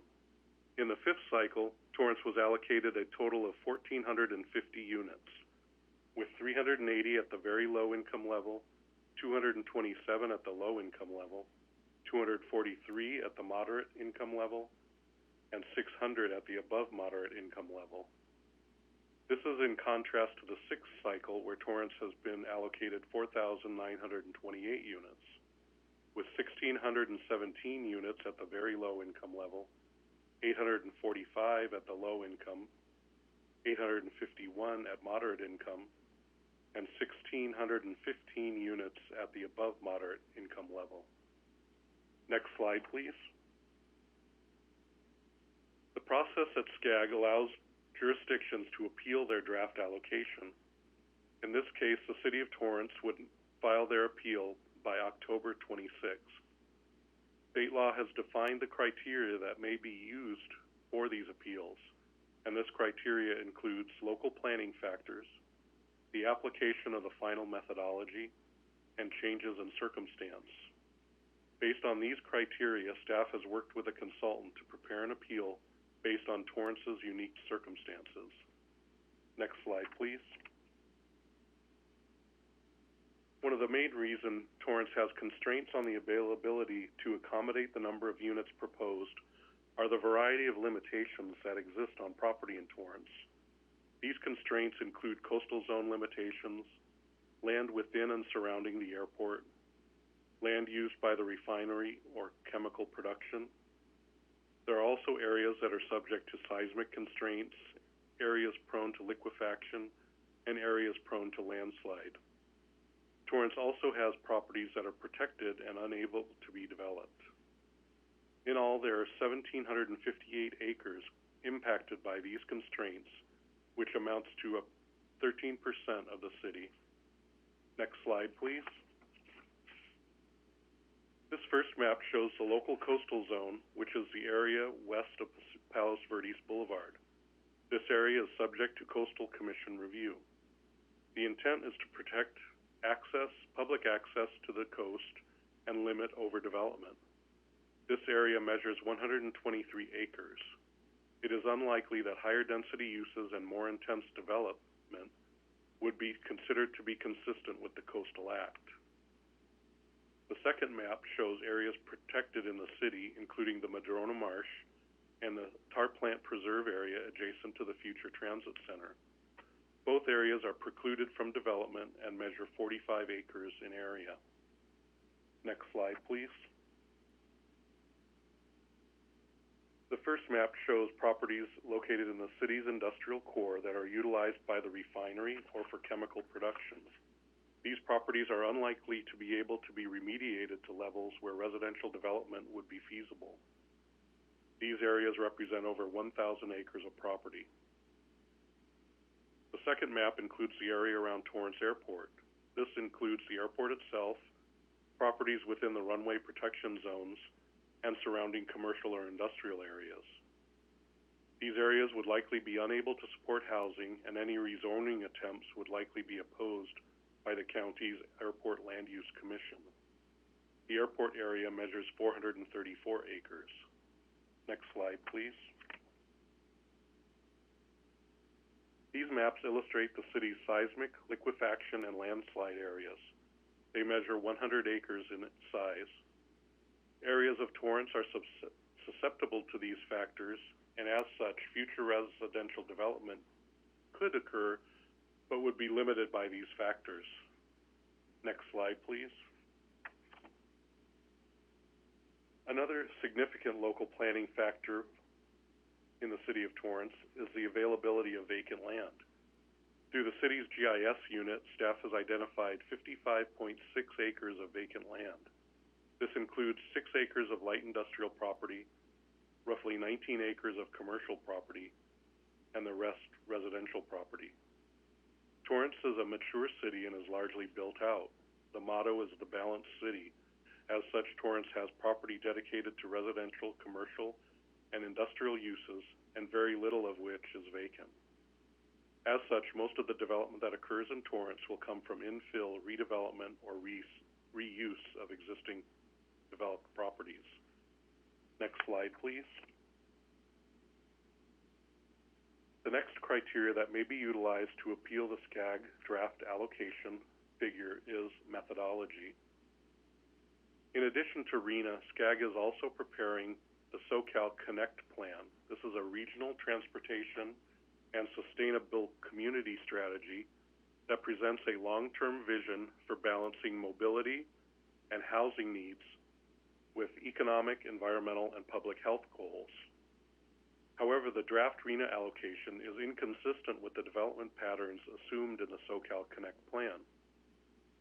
RENA projections forecast a growth rate of 616 units per year through 2029, while SoCal Connect forecasts only 108 units per year through 2045, for a total growth of 2,670 units by 2045.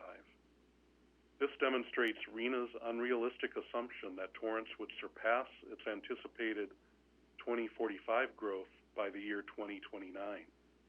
This directly undermines the validity of the assumptions in the draft RENA allocation. The draft RENA allocation also undermines Government Code Sections 65588 D1 and D2, which spell out how cities must address existing uses, development trends, and market conditions within its housing element. The requirements of state law that Torrance will be subject to in determining the adequacy of housing sites to accommodate future growth directly conflict with the ability of the city to accommodate the draft RENA allocation.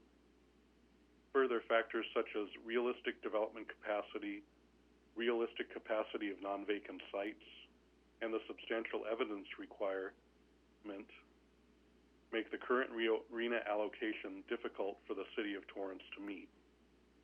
Next slide, please. Lastly, an appeal may be based on changed circumstances. The current RENA allocations are based on the figure of 1.34 million units for the SCAG region. This figure was derived by the state prior to the COVID-19 pandemic. This pandemic has had an impact on Torrance's economy and housing market. Prior to COVID-19, Torrance had a robust and diversified economy. The restrictions imposed in the pandemic have significantly impacted all aspects of the economy. Many job opportunities that existed prior to the pandemic are gone or severely impacted. It is estimated it will take years to return to pre-COVID-19 levels. The state is also experiencing population growth rates at historically low levels. Recent downward revisions by the Department of Finance show that the growth rate is slowing at dramatic levels. The flattening of the population growth curve is contrary to the rate of growth identified in the draft RENA allocation. Furthermore, according to Freddie Mac's February 2020 report, the housing supply shortage, the state of states, their research indicates that California has a shortage of 820,000 units statewide. These statewide figures are much lower than the RENA estimates for the SCAG RENA region alone. Next slide, please. In conclusion, the City of Torrance is committed to accommodating reasonable housing growth. However, the city's draft RENA allocation is unrealistic, excessive, and based on faulty assumptions that can have grave consequences on the city and its residents. For this reason, an appeal of the allocation has been prepared for submission to SCAG. Staff is proposing reductions to the allocation by 2,690 units, which would result in a new proposed allocation of 2,228 units. This would be comprised of 733 units at the very low income level, 383 units at the low income level, 381 units at the moderate level, and 732 units at the above moderate level. Next slide, please. At this time, the Community Development Director recommends that the City Council review and approve the draft 6-cycle RENA allocation appeal letter. I would also like to take time in this moment to thank the city's GIS unit who produced the maps and calculated the land areas utilized in the analysis, and also thank David Barquist and Nick Chen at Kimley Horn for their assistance with the appeal. And I believe they are available online should there be any technical questions. There was a supplemental prepared for this item, and at this time this concludes staff's presentation and we are available for questions. Well, thank you, Mr. Loden. I really appreciate the staff report for this. I'm going to call on Councilmember Griffiths in a moment, but I just wanted to say I've been through this a number of times with the SCAG numbers. This was the most egregious as soon as they came out with it, and it wasn't just our city; it's every city in the beach area. We were, in essence, thrown under the bus by the Inland Empire. They decided that if there's jobs, if all the jobs are in the western portion of the state, then all the housing should be here as well. I couldn't disagree with that more. I think it's short-sighted by them, because if they did have the housing, they would probably have the jobs as well. The interesting thing is how easy, when you look at it rationally, you can come down to a number that we can live with. And I will advise my colleagues, I don't think you've been involved in the arena before, but it's not a requirement to build these. It's a requirement to find locations where it could be built. And in years past, councils have gone with the Hawthorne Boulevard Strategic Plan area and allowed mixed use along there. We've also found other locations where housing could be located, and it doesn't have to go to fruition. All we have to do is locate places where it could possibly be. But one of the things that was not mentioned, Mr. Loden, was, and I said this before to SCAG as well as anyone else who would listen, we're preparing for all these new housing, yet the projections are the population of California is diminishing so much that we may lose congressional representation in Washington, D.C. They're projecting at least one and perhaps two. Two would equate to 1.2 million people are leaving our state. So, it's, they're using bad numbers to come up with a bad idea. And I certainly think we have to appeal this and get it before them. Perhaps a rational mindset would agree with us. Councilmember Griffith. Yeah, thank you, Mayor. I'll piggyback on some of your comments there as well. Your experience in dealing with this before is certainly helpful, and I've spent a lot of time trying to get familiar with all this in relation to some of the housing bills that have been coming out of Sacramento here in the last couple of years that are affecting zoning and development and eliminating our ability to control those factors, and that kind of piggybacks with this whole issue of the RENA allocations. And really the numbers, as you said, Mayor, are wrong to begin with, and there's actually several studies now that are out, and the staff mentioned one, and I do want to thank staff for their thorough job on detailing this out, and I really hope, I know this is the kind of stuff that makes people just glaze over. It's not very interesting or exciting to talk about it, but it will dramatically affect the look and feel of our community over the years, assuming that these houses get built. But the Embarcadero Institute did a study not too long ago that really challenges the numbers that were provided to SCAG and estimate that those numbers, just based on the normal formulas, were at least double counted and are greatly overstated. And so it's so obvious to just about anybody who looks at this. If you look historically, when the state was growing rapidly, our numbers were low. But now the state is declining, or our growth rate is slowed to a snail's pace, yet our numbers have shot up just dramatically. And there's something wrong here. And I'm just concerned that people are starting to play games with these numbers, potentially for political purposes. I really can't say that for sure, but it just seems like there's so many issues that are happening. And one of the concerns that I have in all of this is that in the past, as you said, Mayor, the cities haven't been penalized for not building the houses that we've been requested to build under the RENA allocation.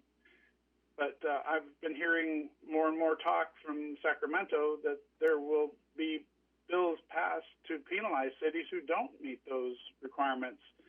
So what may have been true in the past may not be in the future if Sacramento has their way, and I'm very concerned about that, and I know a lot of people are, and I think we should, as a city, be really concerned. And so I'm just, we clearly have to appeal this. The numbers that they're presenting to us are just unrealistic at all costs, as the staff clearly demonstrated. And hopefully we can get some people to come to their senses and realize that these numbers just don't make sense for today's society. And then add to the fact that the whole issue of COVID and some of these studies and housing allocations were based on trying to keep people close to where their jobs are. Well, COVID-19 now has demonstrated that that's really no longer a requirement, because people can and likely will continue to telecommute more than ever before as a result of COVID-19. And so those factors were not at all taken into consideration in the development of these allocations on the cities. And so I'm just really pleased to see that that we will be moving forward with the appeal. I fully support it. I do want to get a little bit of clarification on some of the numbers that were presented, even including in your reduced amounts. The housing mix, let me try to find the table here.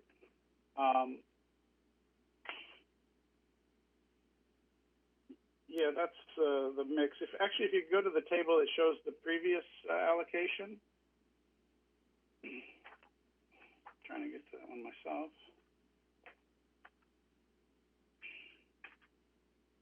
Yeah, that's it. Oh no, I'm sorry, that's not it. It's on page 2 of our of the agenda item, and I don't know if it was in your slides. But on page 2, it talks about there's 4 different unit allocations by income category. We have the very low, the moderate, and the above moderate. And so I guess question number 1 is, how do we build a very low income category house in Torrance? With the cost of land and everything else, how do we do that without subsidies from the government? And certainly we as a city have no money to help subsidize that. And I don't think the developers would do that. So if the staff could help me understand how these numbers get allocated across these income categories and how we are expected to achieve those classifications. Councilman Danny Santana, Community Development Director. These income categories are defined as a part of the process that HCD lays out each RENA cycle period. And our recommendation in the reduced number of allocations is based on applying the same percentage allocation of overall number of units to the associated income categories. How do we realize that kind of housing in a very low or low income classification? Pardon my French, but it's darn near impossible without state subsidies or a nonprofit that is willing, that is well-funded and well-capitalized and ready to come into a community, acquire property at very high rates, given South Bay price per square foot for residential. Right. and then be able to construct them. The state, when they removed a lot of the tools that communities previously used in order to realize subsidized housing, namely the redevelopment program, have really hamstrung local communities in how we could actually achieve these figures. Without those subsidies, the only real tools that communities have are to allow for developer incentives that allow either density bonuses, which further increase the scale and density and intensity of residential developments, or having offset fees, whereby a community can adopt a local ordinance that either has an inclusionary housing component for reduced income qualifying units, or pay an in lieu fee that the local jurisdiction can then take those monies and put them towards basically government housing that would be developed by the local jurisdiction. Yeah, great. Thank you for helping me understand that, and that kind of goes along with what I was thinking, is that, without financial support from somewhere to help achieve low-cost housing for low-income category, it's almost near impossible for us to build those units. So even if we agree to a number, that doesn't mean that we'll be able to build it if there's no finances available to help get us to those numbers. And so that's a real concern to me. And then if you look at the percentages of the very low, low, moderate, and above, if you look at the fifth cycle versus the sixth cycle, in the sixth cycle numbers, the above, moderate, and the very low are the same percentage of the total. But in the fifth cycle, the very low category was almost half the number of the above moderate number. So not only did our numbers go up in quantity, but they also went up in percentage of a very low income category, which is the hardest category for us to even achieve based on all the obstacles and hurdles financially to build that. And so I think that those numbers make everything even more unachievable, and you didn't really touch on that. You just went along with the same percentages as what was proposed in just reducing the overall numbers. Certainly I'll take that over what was currently proposed, but I just think that even that needs some adjustment, because those are numbers I think that are going to be extremely difficult to build, and I'm really concerned that Sacramento may come up with bills that will come after us in some way if we don't make significant progress to meeting these numbers, which I've heard threats of happening. And then the other thing is you provided in the supplemental, which I appreciate you providing this background information on where did RHNA come from and the history of RHNA and so forth. I think that's very helpful information for the public who may be interested. It's worthwhile reading, but you were very kind to include the list of all these different cities who have been sued by, and I guess this is a little bit unclear, is who is suing these cities for their failure to meet certain housing guidelines? Is it the state, or is it some agency? Is it kind of like the districting thing, where some attorney groups are capitalizing on these laws and trying to make a buck? Is that what's happening here? Councilman Danny Santana again. In some instances, in limited instances, it's the state of California. But in our research, we determined that the majority of the lawsuits were filed by housing advocacy groups. Some are represented by pro bono attorneys, some not.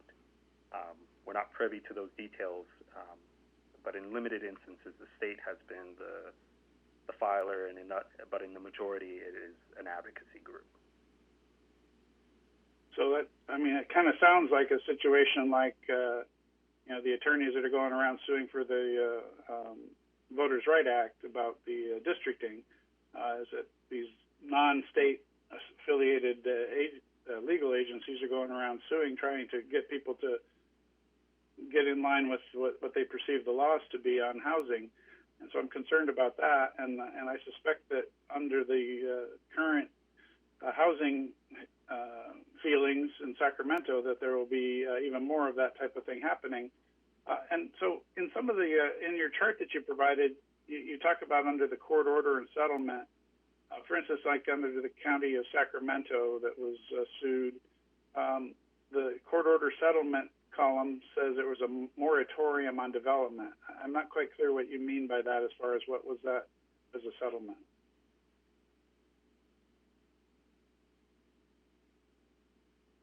Councilman, if you'll allow me 1 second, I'm pulling up our summary on what took place. Great, yeah, sure. Thank you.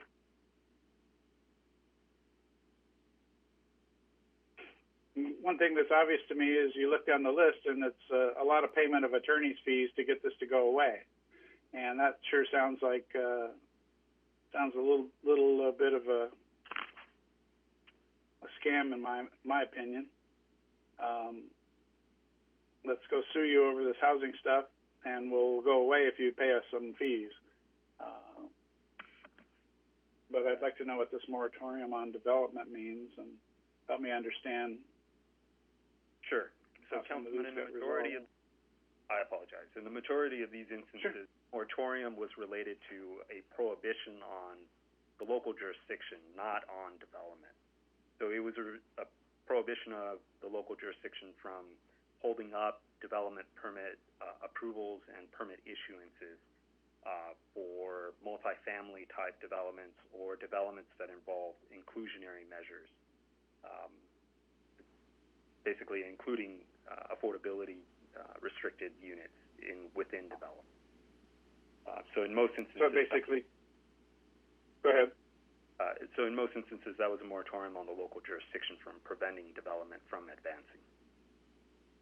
Okay, so it's basically, in certain cases, then likely forcing them to allow the development to happen, even though they may have objected to it. That's correct, sir. Thank you for clarifying that for me. So yeah, I'm 1,000% behind doing this appeal. Wish we had more time to appeal and dig into this a little bit further, and even to do like Orange County did, where every single mayor in Orange County signed a joint appeal on this. And I wish we could have gathered together with some of our local cities here in LA County, but with the time shortage, I can understand why we're not able to do that, because it does take time to do. But thank you so much for all the effort you put into doing this and your tremendously detailed analysis and justification for the reduced numbers. And my concern is, what happens if we don't prevail in appeal? Is there any further follow-up available to us? We move on. Outside of legal proceedings, Councilman, no, I don't believe there are. All right. I'll let sort of monopolize, but this is an important issue to me, and that was one of the reasons why I requested this be brought forward for discussion, and I appreciate you doing that. Thank you. And Councilmember Goodrich has been cramping up with his hand up, wishing to be heard, and it's his turn. I'll be brief. I just want to say that I agree with everything said so far. I think that the assessment was, as the mayor said, a political, I think he said a political hit job by the Inland Empire cities, which hold more political clout than we do. And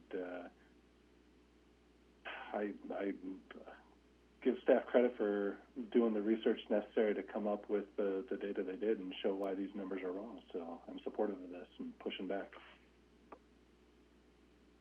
I think we have no alternative but to push back at this point. And hopefully, as Councilmember Griffith said, that's one of the things about the County of Los Angeles. With 88 cities, it's so difficult to get everybody on the same page to either fight for something or fight against something. But I'm certain as we go down the road, everybody's facing these same draconian orders, basically.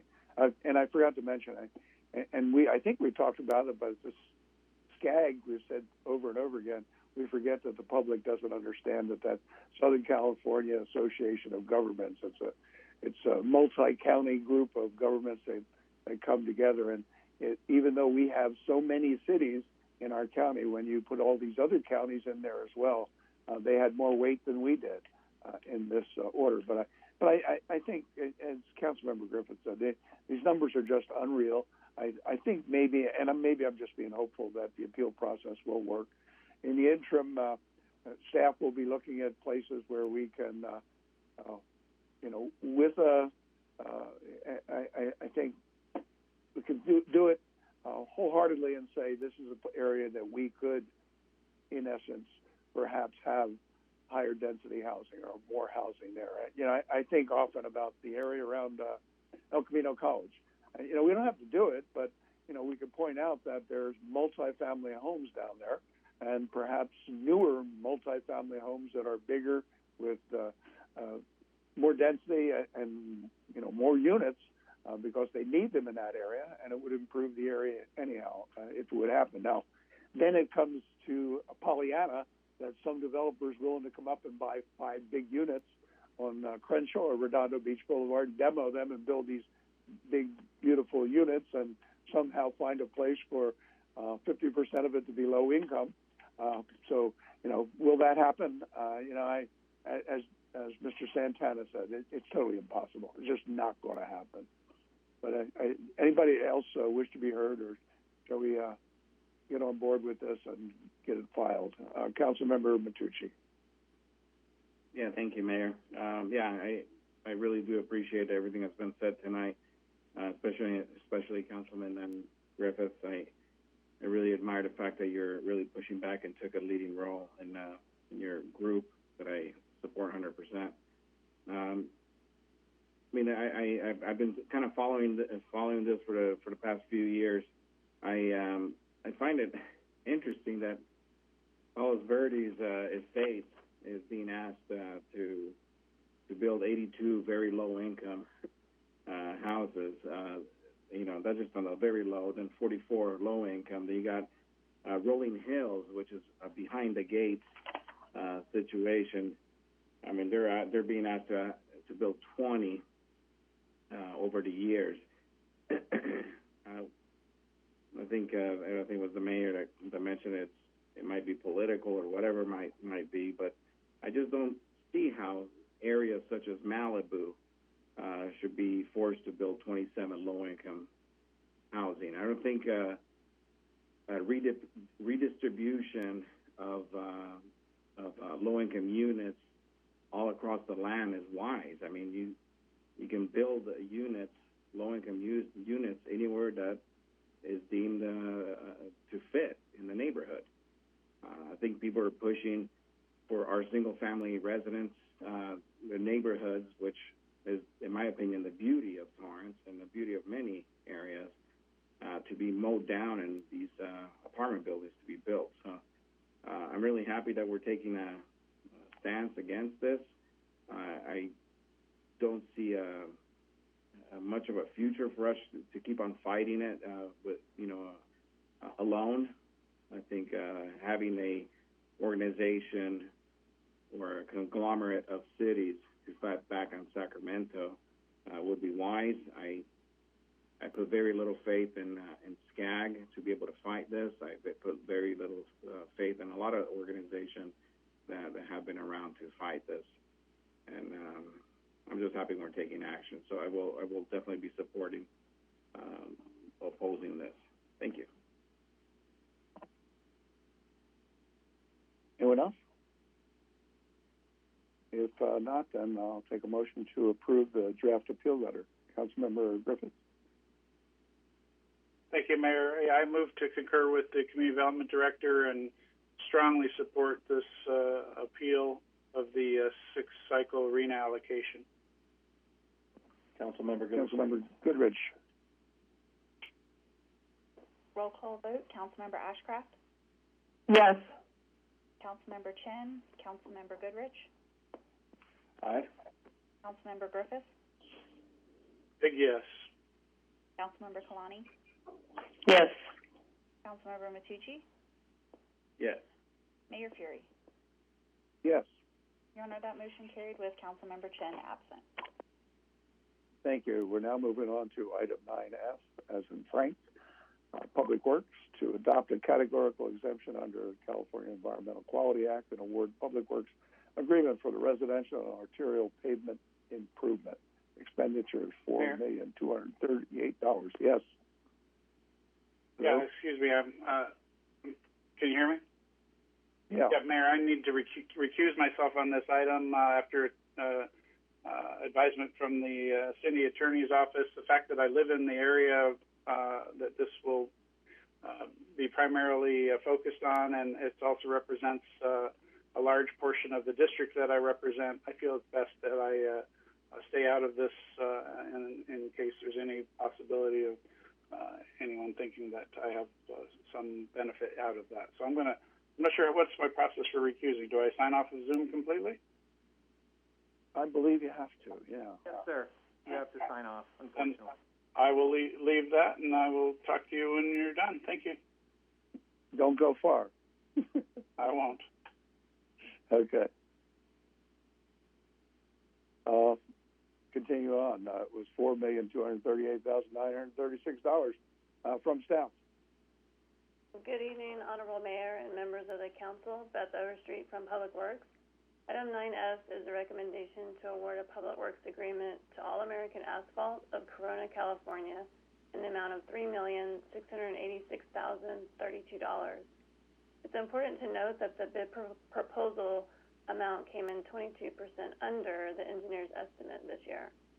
A 15% contingency is also being requested, which is within the project budget, and it would allow staff to quickly address any unforeseen conditions that are encountered as the work progresses. It will also provide the opportunity at the end of the project to include any additional street repairs that are needed, provided the work to be performed is consistent with the project scope of work. The funding for this project is primarily funded by non-general funds.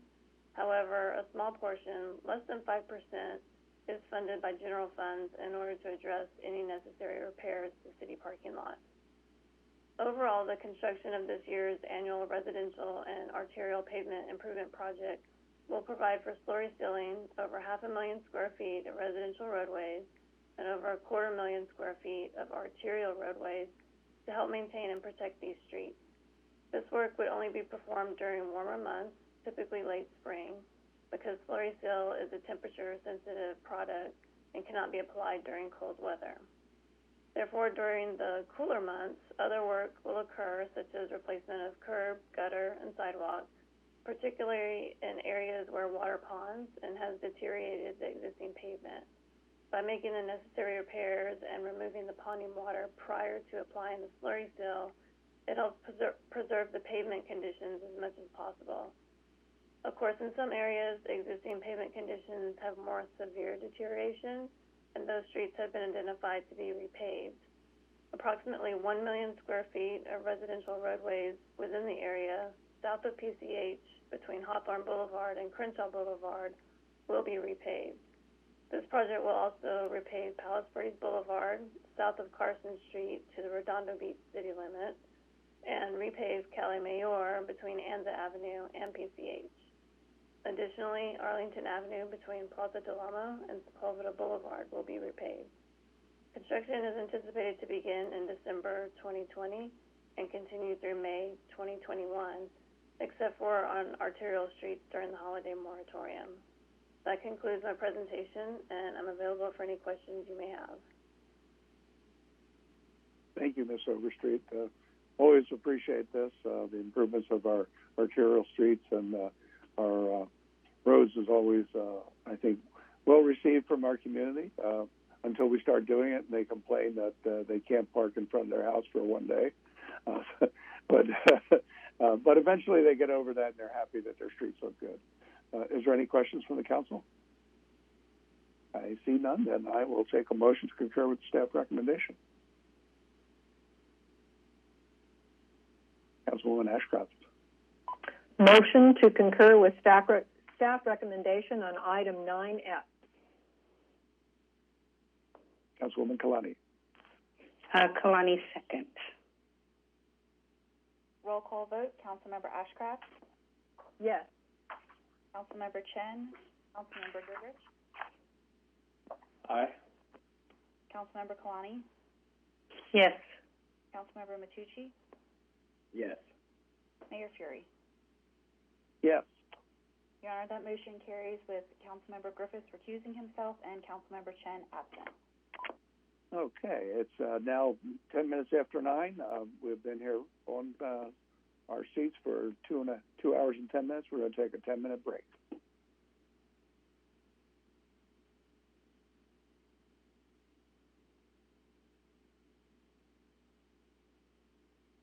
All clear. Thanks, Michael. Thank you.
Okay, we're back from our break. Call the meeting back to order.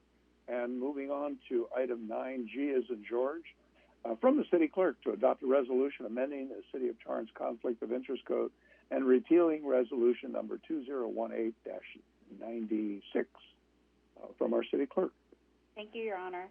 Good evening, Mayor and City Council members. This is Ariane Harbal-Shirazi in the City Clerk's office.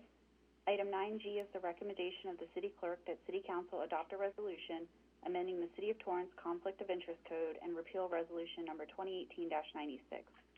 This item comes before your honorable body per the California Fair Political Practices Commission's California Political Reform Act requirement that every local government agency review its conflict of interest code every 2 years to determine its accuracy, or alternatively, that required amendments are necessary.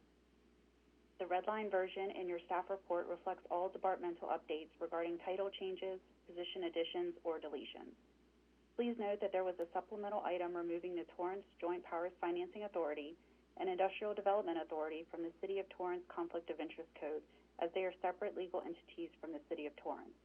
An item will be brought forward at a later date for each authority to adopt their own conflict of interest code. This concludes my report, and I'm available for any questions. Thank you. Thank you, Ariane. Are there any questions from the council? I see none, so may we have a number and title, please? Of course, Your Honor. This is resolution number 2020-111, a resolution of the City Council of the City of Torrance, California, amending the city's conflict of interest code, which incorporates by reference the Fair Political Practices Commission Standard Model Conflict of Interest Code and repealing resolution number 2018-96. Do I have a motion? Councilwoman Kalani. Thank you, Mayor. Motion to adopt resolution number 2020-111. Councilwoman Ashcraft. I second that. Roll call vote. Councilmember Ashcraft? Yes. Councilmember Chin? Councilmember Goodrich? Aye. Councilmember Griffiths? Yes. Councilmember Kalani? Yes. Councilmember Matucci? Yes. Mayor Fury? Yes. Your Honor, that motion carries with Councilmember Chen absent. Thank you. We're now moving on to item 9H from Community Services and Community Development to receive an update on coyote management program and provide direction on potential expansion of active trapping season. I believe Mr. Jones is handling this for Community Services. Yes, Your Honor. Thank you. Good evening, Honorable Mayor, members of the City Council. My name is John Jones, Community Services Director. The agenda item before you tonight is a joint item from Community Services and Community Development that provides you an update of what has been accomplished since Community Services assumed the oversight responsibility of the Coyote Management Program, as well as providing additional information you asked staff to bring back for review. Staff have also attached supplemental information that came in before 2 p.m. today. In order to avoid a gap in services, the Community Services Department has authorized a contract agreement with Critter Busters for the approved 5-month trapping program from October 2020 through March 2021.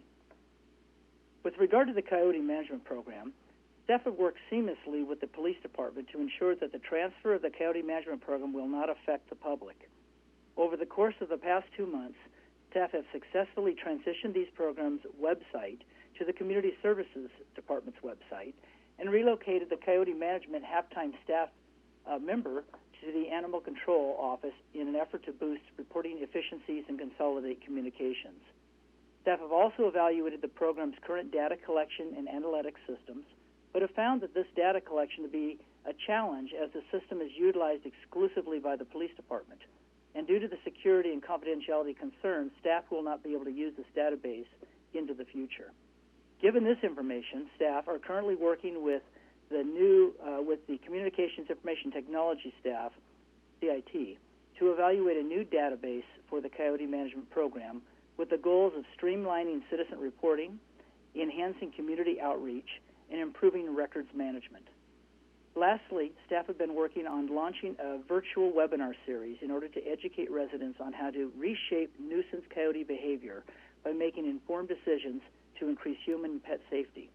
and developing a quarterly newsletter to inform the community about data reporting trends in relation to the coyote life cycle, the mating season, diet, and migration.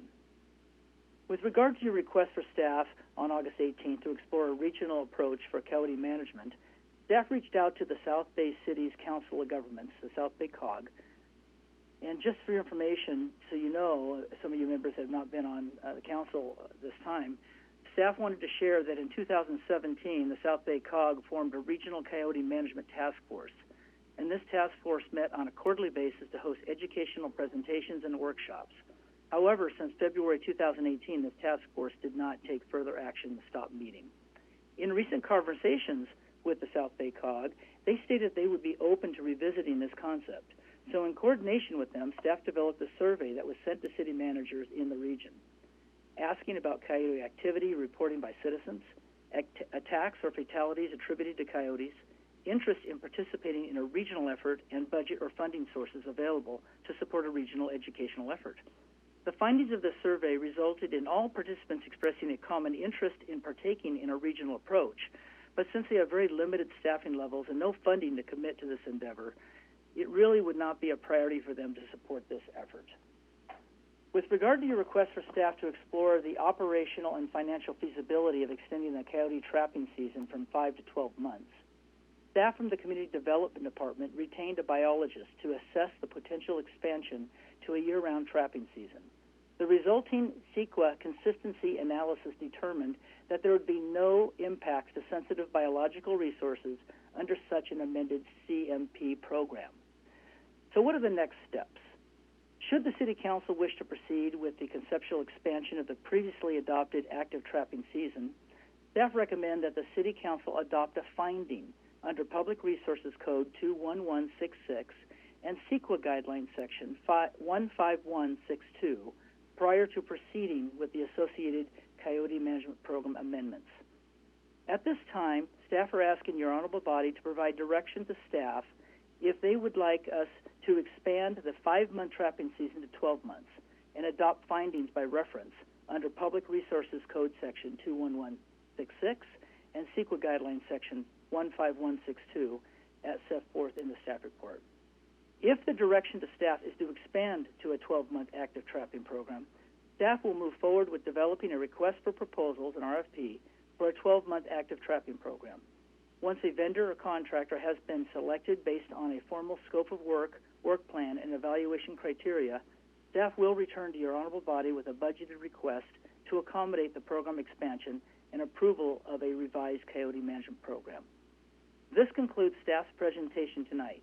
Staff in the Community Services, Community Development, and City Attorney's offices are available to answer any questions you may have. Thank you. Thank you, Mr. Jones. Are there any questions from the council? Councilwoman Ashcraft, followed by Councilmember Griffith. Thank you. Mr. Jones, if this is approved tonight to go forward, and you go out to look at companies or send out an RFP or whatever you're going to do you have any idea right now how many companies are available, or yes. You haven't? Okay. No, we do, in fact. Thank you. During this last 2 months, staff have also reached out to other trapping companies that provide these services, and we have a short list of about 5 or 6 other companies that would entertain such a RFP. Okay. Now, I know when this was first put into existence that the coyotes, when they were trapped, because we do have to euthanize them, and you, I know your department, and you were not in charge at that time, didn't the method that was used change from what we originally did to a new method?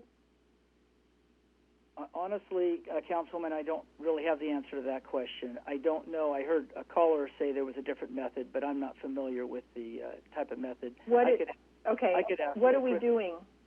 When you send out the RFP now, what is the requirement? We would ask, well, first of all, the requirement is if it's wildlife that is trapped, the requirement by state law is that they have to put the animal down. I don't know if it calls out a specific type of procedure in doing so. So we would ask the trapper what they would use in their preference for doing that action. Maybe our city if I can attorney interject, remembers. Yeah. if I can interject, we did have some kind of an agreement where a veterinarian would come and do it with a lethal injection. I think the very first one wasn't on board for it, but I think the ones after that, that was the methodology that was done. It was more humane than the gas treatment or the other method. You're That's absolutely what right. I remember. Yeah, and I think that was brought up tonight, and it was this that we ended up doing was a more humane system of euthanizing instead of the gassing. So, Mr. Jones, when you go out to do that, can you emphasize that? Absolutely. Okay. Thank you. Thank you. Thanks for bringing that up. That's important. Councilmember Griffith? Thank you, Mayor. Thanks, Mr. Jones, for your report on this. A little concerned about the comment that you made, and that's also referenced on page 2 of the agenda item in paragraph 3, that the database issue is an unfunded problem that you haven't addressed yet. The sentence that you in the agenda item says this process will take several months to implement and will be an additional unaccounted for cost. Do you have any idea whatsoever what the cost of that new database might be? Yes, we have also been researching a couple of vendors that have provided this type of service for a database collection for the Coyote Management Program. And they have, we're gathering the final details, but we were able to find between the range of $10,000 to $20,000. One time or ongoing? It's a cost for that, and then it would be a licensing fee thereafter, but that's a minimal cost. The cost to purchase the software would be between $10,000 and $20,000, and then an annual licensing fee. We're still gathering that. I wish we'd known that potentially in our discussion about our consideration of moving this from police department to community services. That would have maybe weighed a little differently. Yeah, I appreciate the comments about getting competitive bids, because obviously if we were to do this and not have any competitive bids, I don't think that would be doing us any favors, and so that's really good.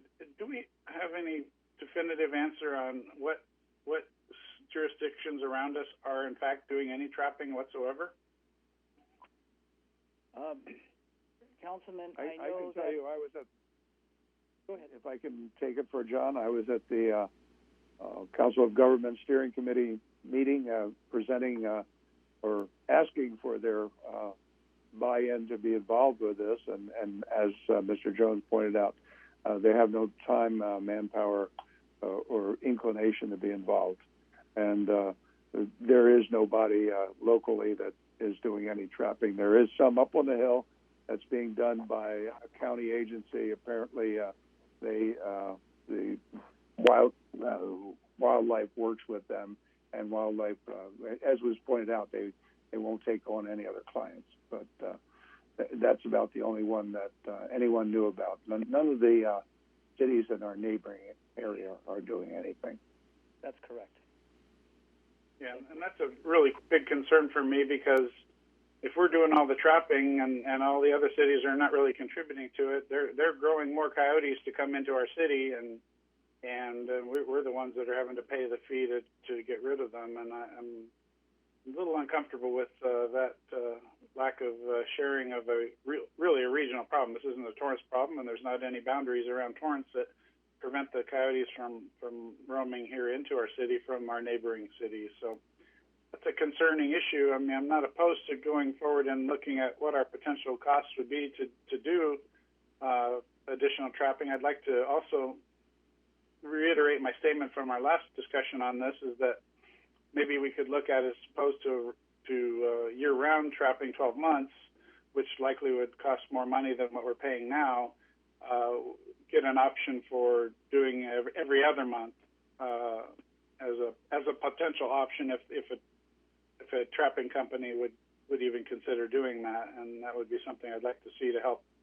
keep our costs down for this program, because I'm a little uncomfortable increasing our budget in this difficult budget time. And that's all I have right now. good points, and that could be included in the RFP to find out that information if it's valid, if that would even be effective. Councilmember Goodrich. Thank you, Mayor. The cost is as Councilmember Griffith said, getting out of hand. We're at $140,000 per year for this right now. We're talking about another $10,000 to $20,000 for a database, and whatever the extra cost might be to go to 12 months. Could pretty easily see ourselves approaching $200,000 on this, and in essence subsidizing all the other cities. And I'm still disappointed that there's some low-hanging fruit, so to speak, that I feel that we never have and still haven't done a good job on in terms of alternative methods of approaching this problem, which are much more cost-effective. As far as I know, we're the only city in the state that has an actual line item, budget item for this. And even if we went to 12 months and increased the cost, there's coyotes still coming in from all the surrounding cities, so it's kind of a zero-sum game at that point. So I'm going to be opposed to this. Thank you. Anybody else? Councilman Matucci. Thank you, Mayor. I appreciate staff bringing this back to us. I would definitely be in support of going out for RFP on a 1 year, and also, as suggested, maybe a 1 month on, 1 month off option, if that's even feasible, because I think it does take some time to set the traps. I do understand the cost, but I think Torrance as a whole, we value public safety, and I do think this is a public safety issue. I've talked to several leaders in the surrounding areas. They're kind of waiting to see what Torrance does, and we do kind of have to set the pace for other cities to join in and take care of this ever-growing problem. I know Gardena is having issues, quite a bit of issues. Redondo Beach, not much Hermosa, but any area around us, there is an increase in coyote population. We just need to try to control that population. I think it's something that we should have done a long time ago. The 5-month program, I think it's a good start. We tried it. I don't think the trappers were as successful as any one of us, I think, thought they could be. But maybe on a year-round basis, and maybe a different vendor, different methods might actually work better. So I will definitely support continuing the 5-month program that we're already doing, but also going out for RFP on a 1 year program, and or full, I should say, year-round program. And also we might want to revisit some of the administrative costs. Do we need somebody to manage this full time? If we got, let's say, 20 calls a week or 20 inputs a week to put, on a database, do we actually need a part-time or full-time employee for that? So I know there's staff time, but I think we can still manage this without having too much overhead. Also, the amount of money that we're paying for the trapping itself seems a little excessive. So I think an RFP will be definitely a telltale of whether we're getting overcharged right now or not. So that's really where I stand right now. Is I would like to, if you guys are ready, I'd like to make a motion to that effect of bringing back an RFP for year-round trapping, and also the staggered approach, if it's even feasible, and continuing the 5-month program as scheduled until March of 2021. Anybody else? Anybody else? We'll take your motion, sir. Your Honor, can I, John Jones, just to make sure, on the recommendation in number 4, if you're going to move down that direction, you would also include adopt findings by reference under Public Resources Code Section 21166 and CEQA Guidelines Section 15162, as set forth in the. I think I heard Councilmember Matucci say that. Just checking. I thought it part of his motion. Yeah. Yes, I think I heard it. include line item 4. Thank you, Your Honor. We have a second. Councilwoman Ashcraft. I will second that. Roll call vote. Councilmember Ashcraft? Yes. Councilmember Chen? Councilmember Goodrich? No. Councilmember Griffiths? Yes, with reservations. Councilmember Kalani? Yes. Councilmember Matucci? Yes. Mayor Fury? No.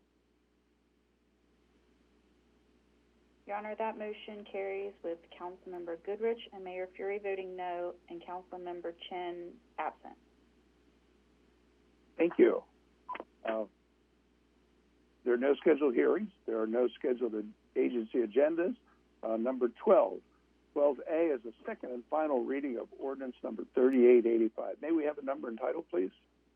Your Honor, this is ordinance number 3885, an ordinance of the City Council of the City of Torrance, California, amending Division 9 of the Torrance Municipal Code to reclassify certain property in the City of Torrance located at 18333/18419 Western Avenue, APN 4096019055, from C3-PP solely Commercial District Precise Plan to C2-PP General Commercial District Precise Plan.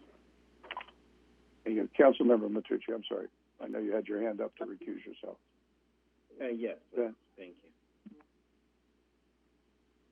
you. Could you just turn off your screen? There you go. And don't listen. I'll take a motion to approve the ordinance. Or not? Councilwoman Ashcraft. I move to approve ordinance number 3885. Councilmember Goodrich seconds.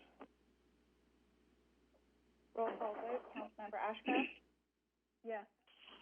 Councilmember Chen? Councilmember Goodrich? Aye. Councilmember Griffiths? No. Councilmember Kalani? Yes. Mayor Fury? Yes. Your Honor, that motion carries with Councilmember Griffiths voting no, Councilmember Matucci recusing himself, and Councilmember Chen absent. Well, there was a lot of detail to that one. Can someone knock on Councilmember Matucci's door and let him know that we're going back on? I will. Oh.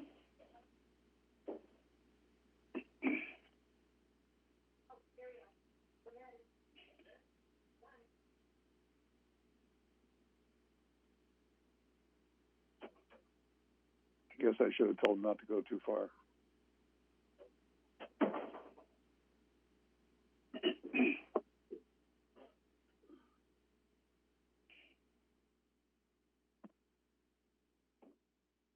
For the record, Councilmember Matucci has rejoined us. We're moving on to City Council oral communications. And good thing Councilmember Matucci came back because he's the first one up. I got nothing tonight. Good night, everyone. Gosh, I guess we could let you there then, huh? Councilwoman Ashcraft? I don't have a lot other than stay safe, and we'll see you next meeting time. Thank you. Councilmember Chen's not here. Councilmember Goodrich. Yes, just something very quick. A lot of people have been asking what's happening for Halloween this year. And unfortunately, because of COVID, I don't think our Halloween is going to be exactly like in years past and what we're used to. However, I did have one very nice resident email me, and she created a Halloween scavenger hunt bingo game that's appropriate for kids that are of both non-reading age and reading age. And I've got that up on my website. That's accessible for anybody to download and use for Halloween so that kids can still have some fun this year. And if you just go to timgoodrich.com/newsletters, you'll see the link to download those bingo cards. That's all. Thank you. Councilmember Griffin. Yeah, thank you, Mayor. Really, I don't have anything either, but I did have a question for staff that maybe they can answer about something that we normally do, but we haven't, and that was normally in June we make our commission reappointments, and unless I missed it, I don't recall us having any discussion about when will we be doing commission appointments for vacancies and expired terms. Or do we need to bring that back as a discussion item? This is Adam Chapayan. We'll check with the clerk that we're coordinating. Go ahead, Mayor. Yeah, and that's what I was going to suggest. That is a city clerk issue. She controls that. We did make some appointments because there was terms ending. But if you recall, I forget who came forward, but we made a couple of appointments. And I think everybody else was just renewed automatically because of the COVID issue. But I think we got to check with the clerk's office to make sure that she dots the I's and crosses the T's on that. We will, Mayor. Yeah, if she could bring a little comment back on the future meeting, that'd be great. Thank you, and that's all. Yeah, for sure. Councilwoman Kalani. Thank you so much, Mayor. I just wanted to take a moment to thank all the not-for-profit organizations in our city. They've been working really hard behind the scenes during the pandemic, providing child care, taking care of homebound individuals, assisting those that don't have a home. So just wanted to give them a shout out and just remind everybody that even small acts of kindness just really shows how much Torrance cares. Thank you and good night. Thank you. And although there was no council meeting last Tuesday, I thought it was appropriate to keep the community apprised of what I've been doing to protect the community's interest and keep them informed. I've been extra busy the last 2 weeks preparing for my annual State of the City address, which I will deliver virtually on Thursday. I invite everybody to go to the Torrance Area Chamber of Commerce and get the link there. It's free this year. You don't have to pay for a rubber chicken dinner or luncheon to hear the thing, and you can watch it live. Last Monday, I attended the South Bay Council of Government Steering Committee meeting as the alternate representative of our city. And the South Bay COG had authorized a $50,000 grant to Torrance to organize our homeless services plan. And as was mentioned a bit earlier, the member cities are really not interested for financial reasons and manpower issues to delve into the regional coyote management plan. And they also rejected an idea of that was sent to them by Councilmember Chen to address a regional health department. They believe that Los Angeles County Health Department, the State Department, is enough, and duplicative efforts would probably be counterintuitive. Some of the council and I virtually attended the California League of Cities annual conference and expo Wednesday through Friday last week.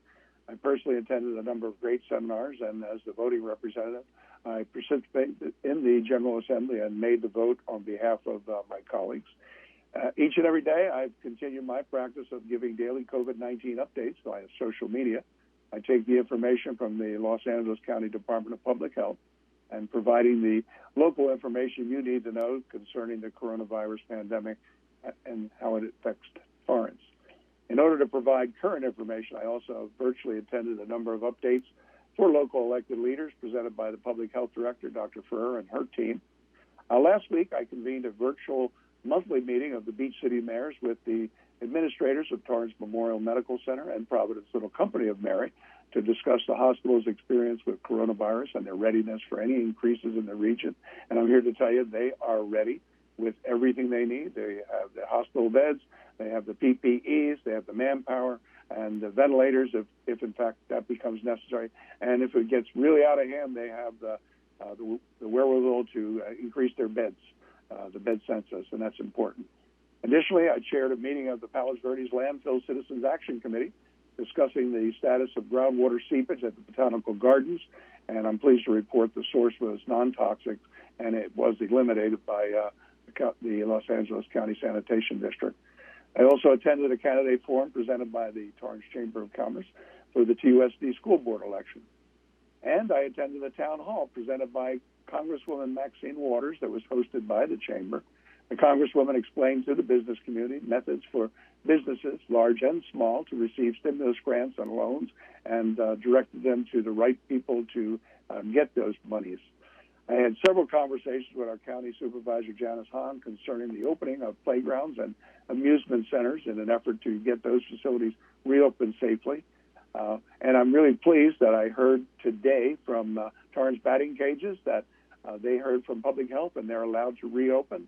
And Kevin Tyler, who operates that, was very, very happy, very, very thankful. I contacted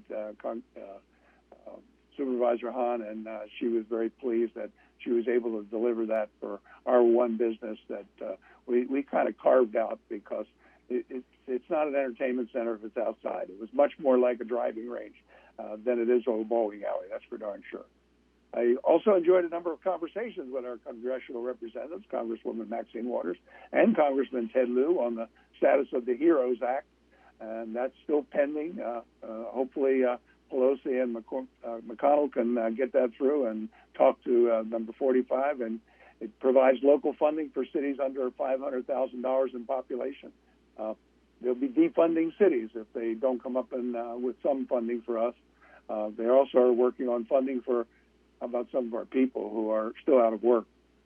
I also had a number of conversations with our state representatives, Senator Steve Bradford and Ben Allen, and Assemblyman Al Mersucci, regarding the housing bills, local control, and recovery from the coronavirus pandemic.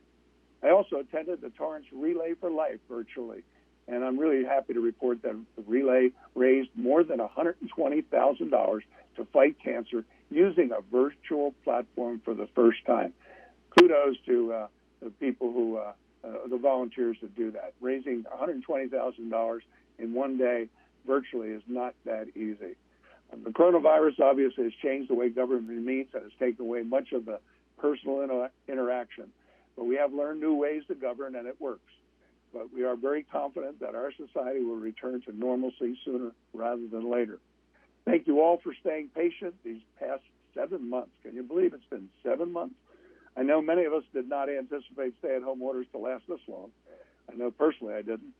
A special thank you to our schools and our businesses for complying with the orders and coming up with new and innovative approaches to meet the needs of our community.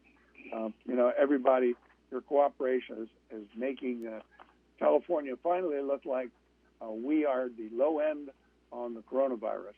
There's, I think, 41 states now who are surging, and California is not. And I'm really proud of our region and actually the whole state for doing that. So thank you very much for that. Mr. Shaparian, anything from staff? Nothing further to add, Your Honor. Thank you very much. And thank you to staff for all their hard work. Thank you. Thank you. I'll take a motion to adjourn. Councilwoman Kalani wants to go home. Thank you. Thank you, Mayor. Motion to adjourn the City Council meeting to Tuesday, October 27th, 2020 at 5:30 p.m. for closed session, with the regular meeting commencing at 7 p.m. in compliance with Governor Newsom's executive order and 2920, which suspended portions of the Brown Act. Members of the Torrance City Council and staff will participate in this meeting via teleconference and other electronic means in our continuing effort to practice social distancing to reduce the spread of COVID-19. Members of the public are encouraged to watch the meeting via City Cable, Channel 3 Spectrum, and Channel 31 Frontier, streaming on torranceca.gov, Facebook at City of Torrance CA Government, and YouTube channel Torrance City Cable. Councilwoman Ashcraft. I second that. Roll call vote. Councilmember Ashcraft? Yes. Councilmember Chen? Councilmember Goodrich? Aye. Councilmember Griffiths? Yes. Councilmember Kalani? Yes. Councilmember Matucci? Yes. Mayor Fury? Yes. Your Honor, that motion carried with Councilmember Chen absent. Thank you very much. Good night, everybody. Don't forget to vote.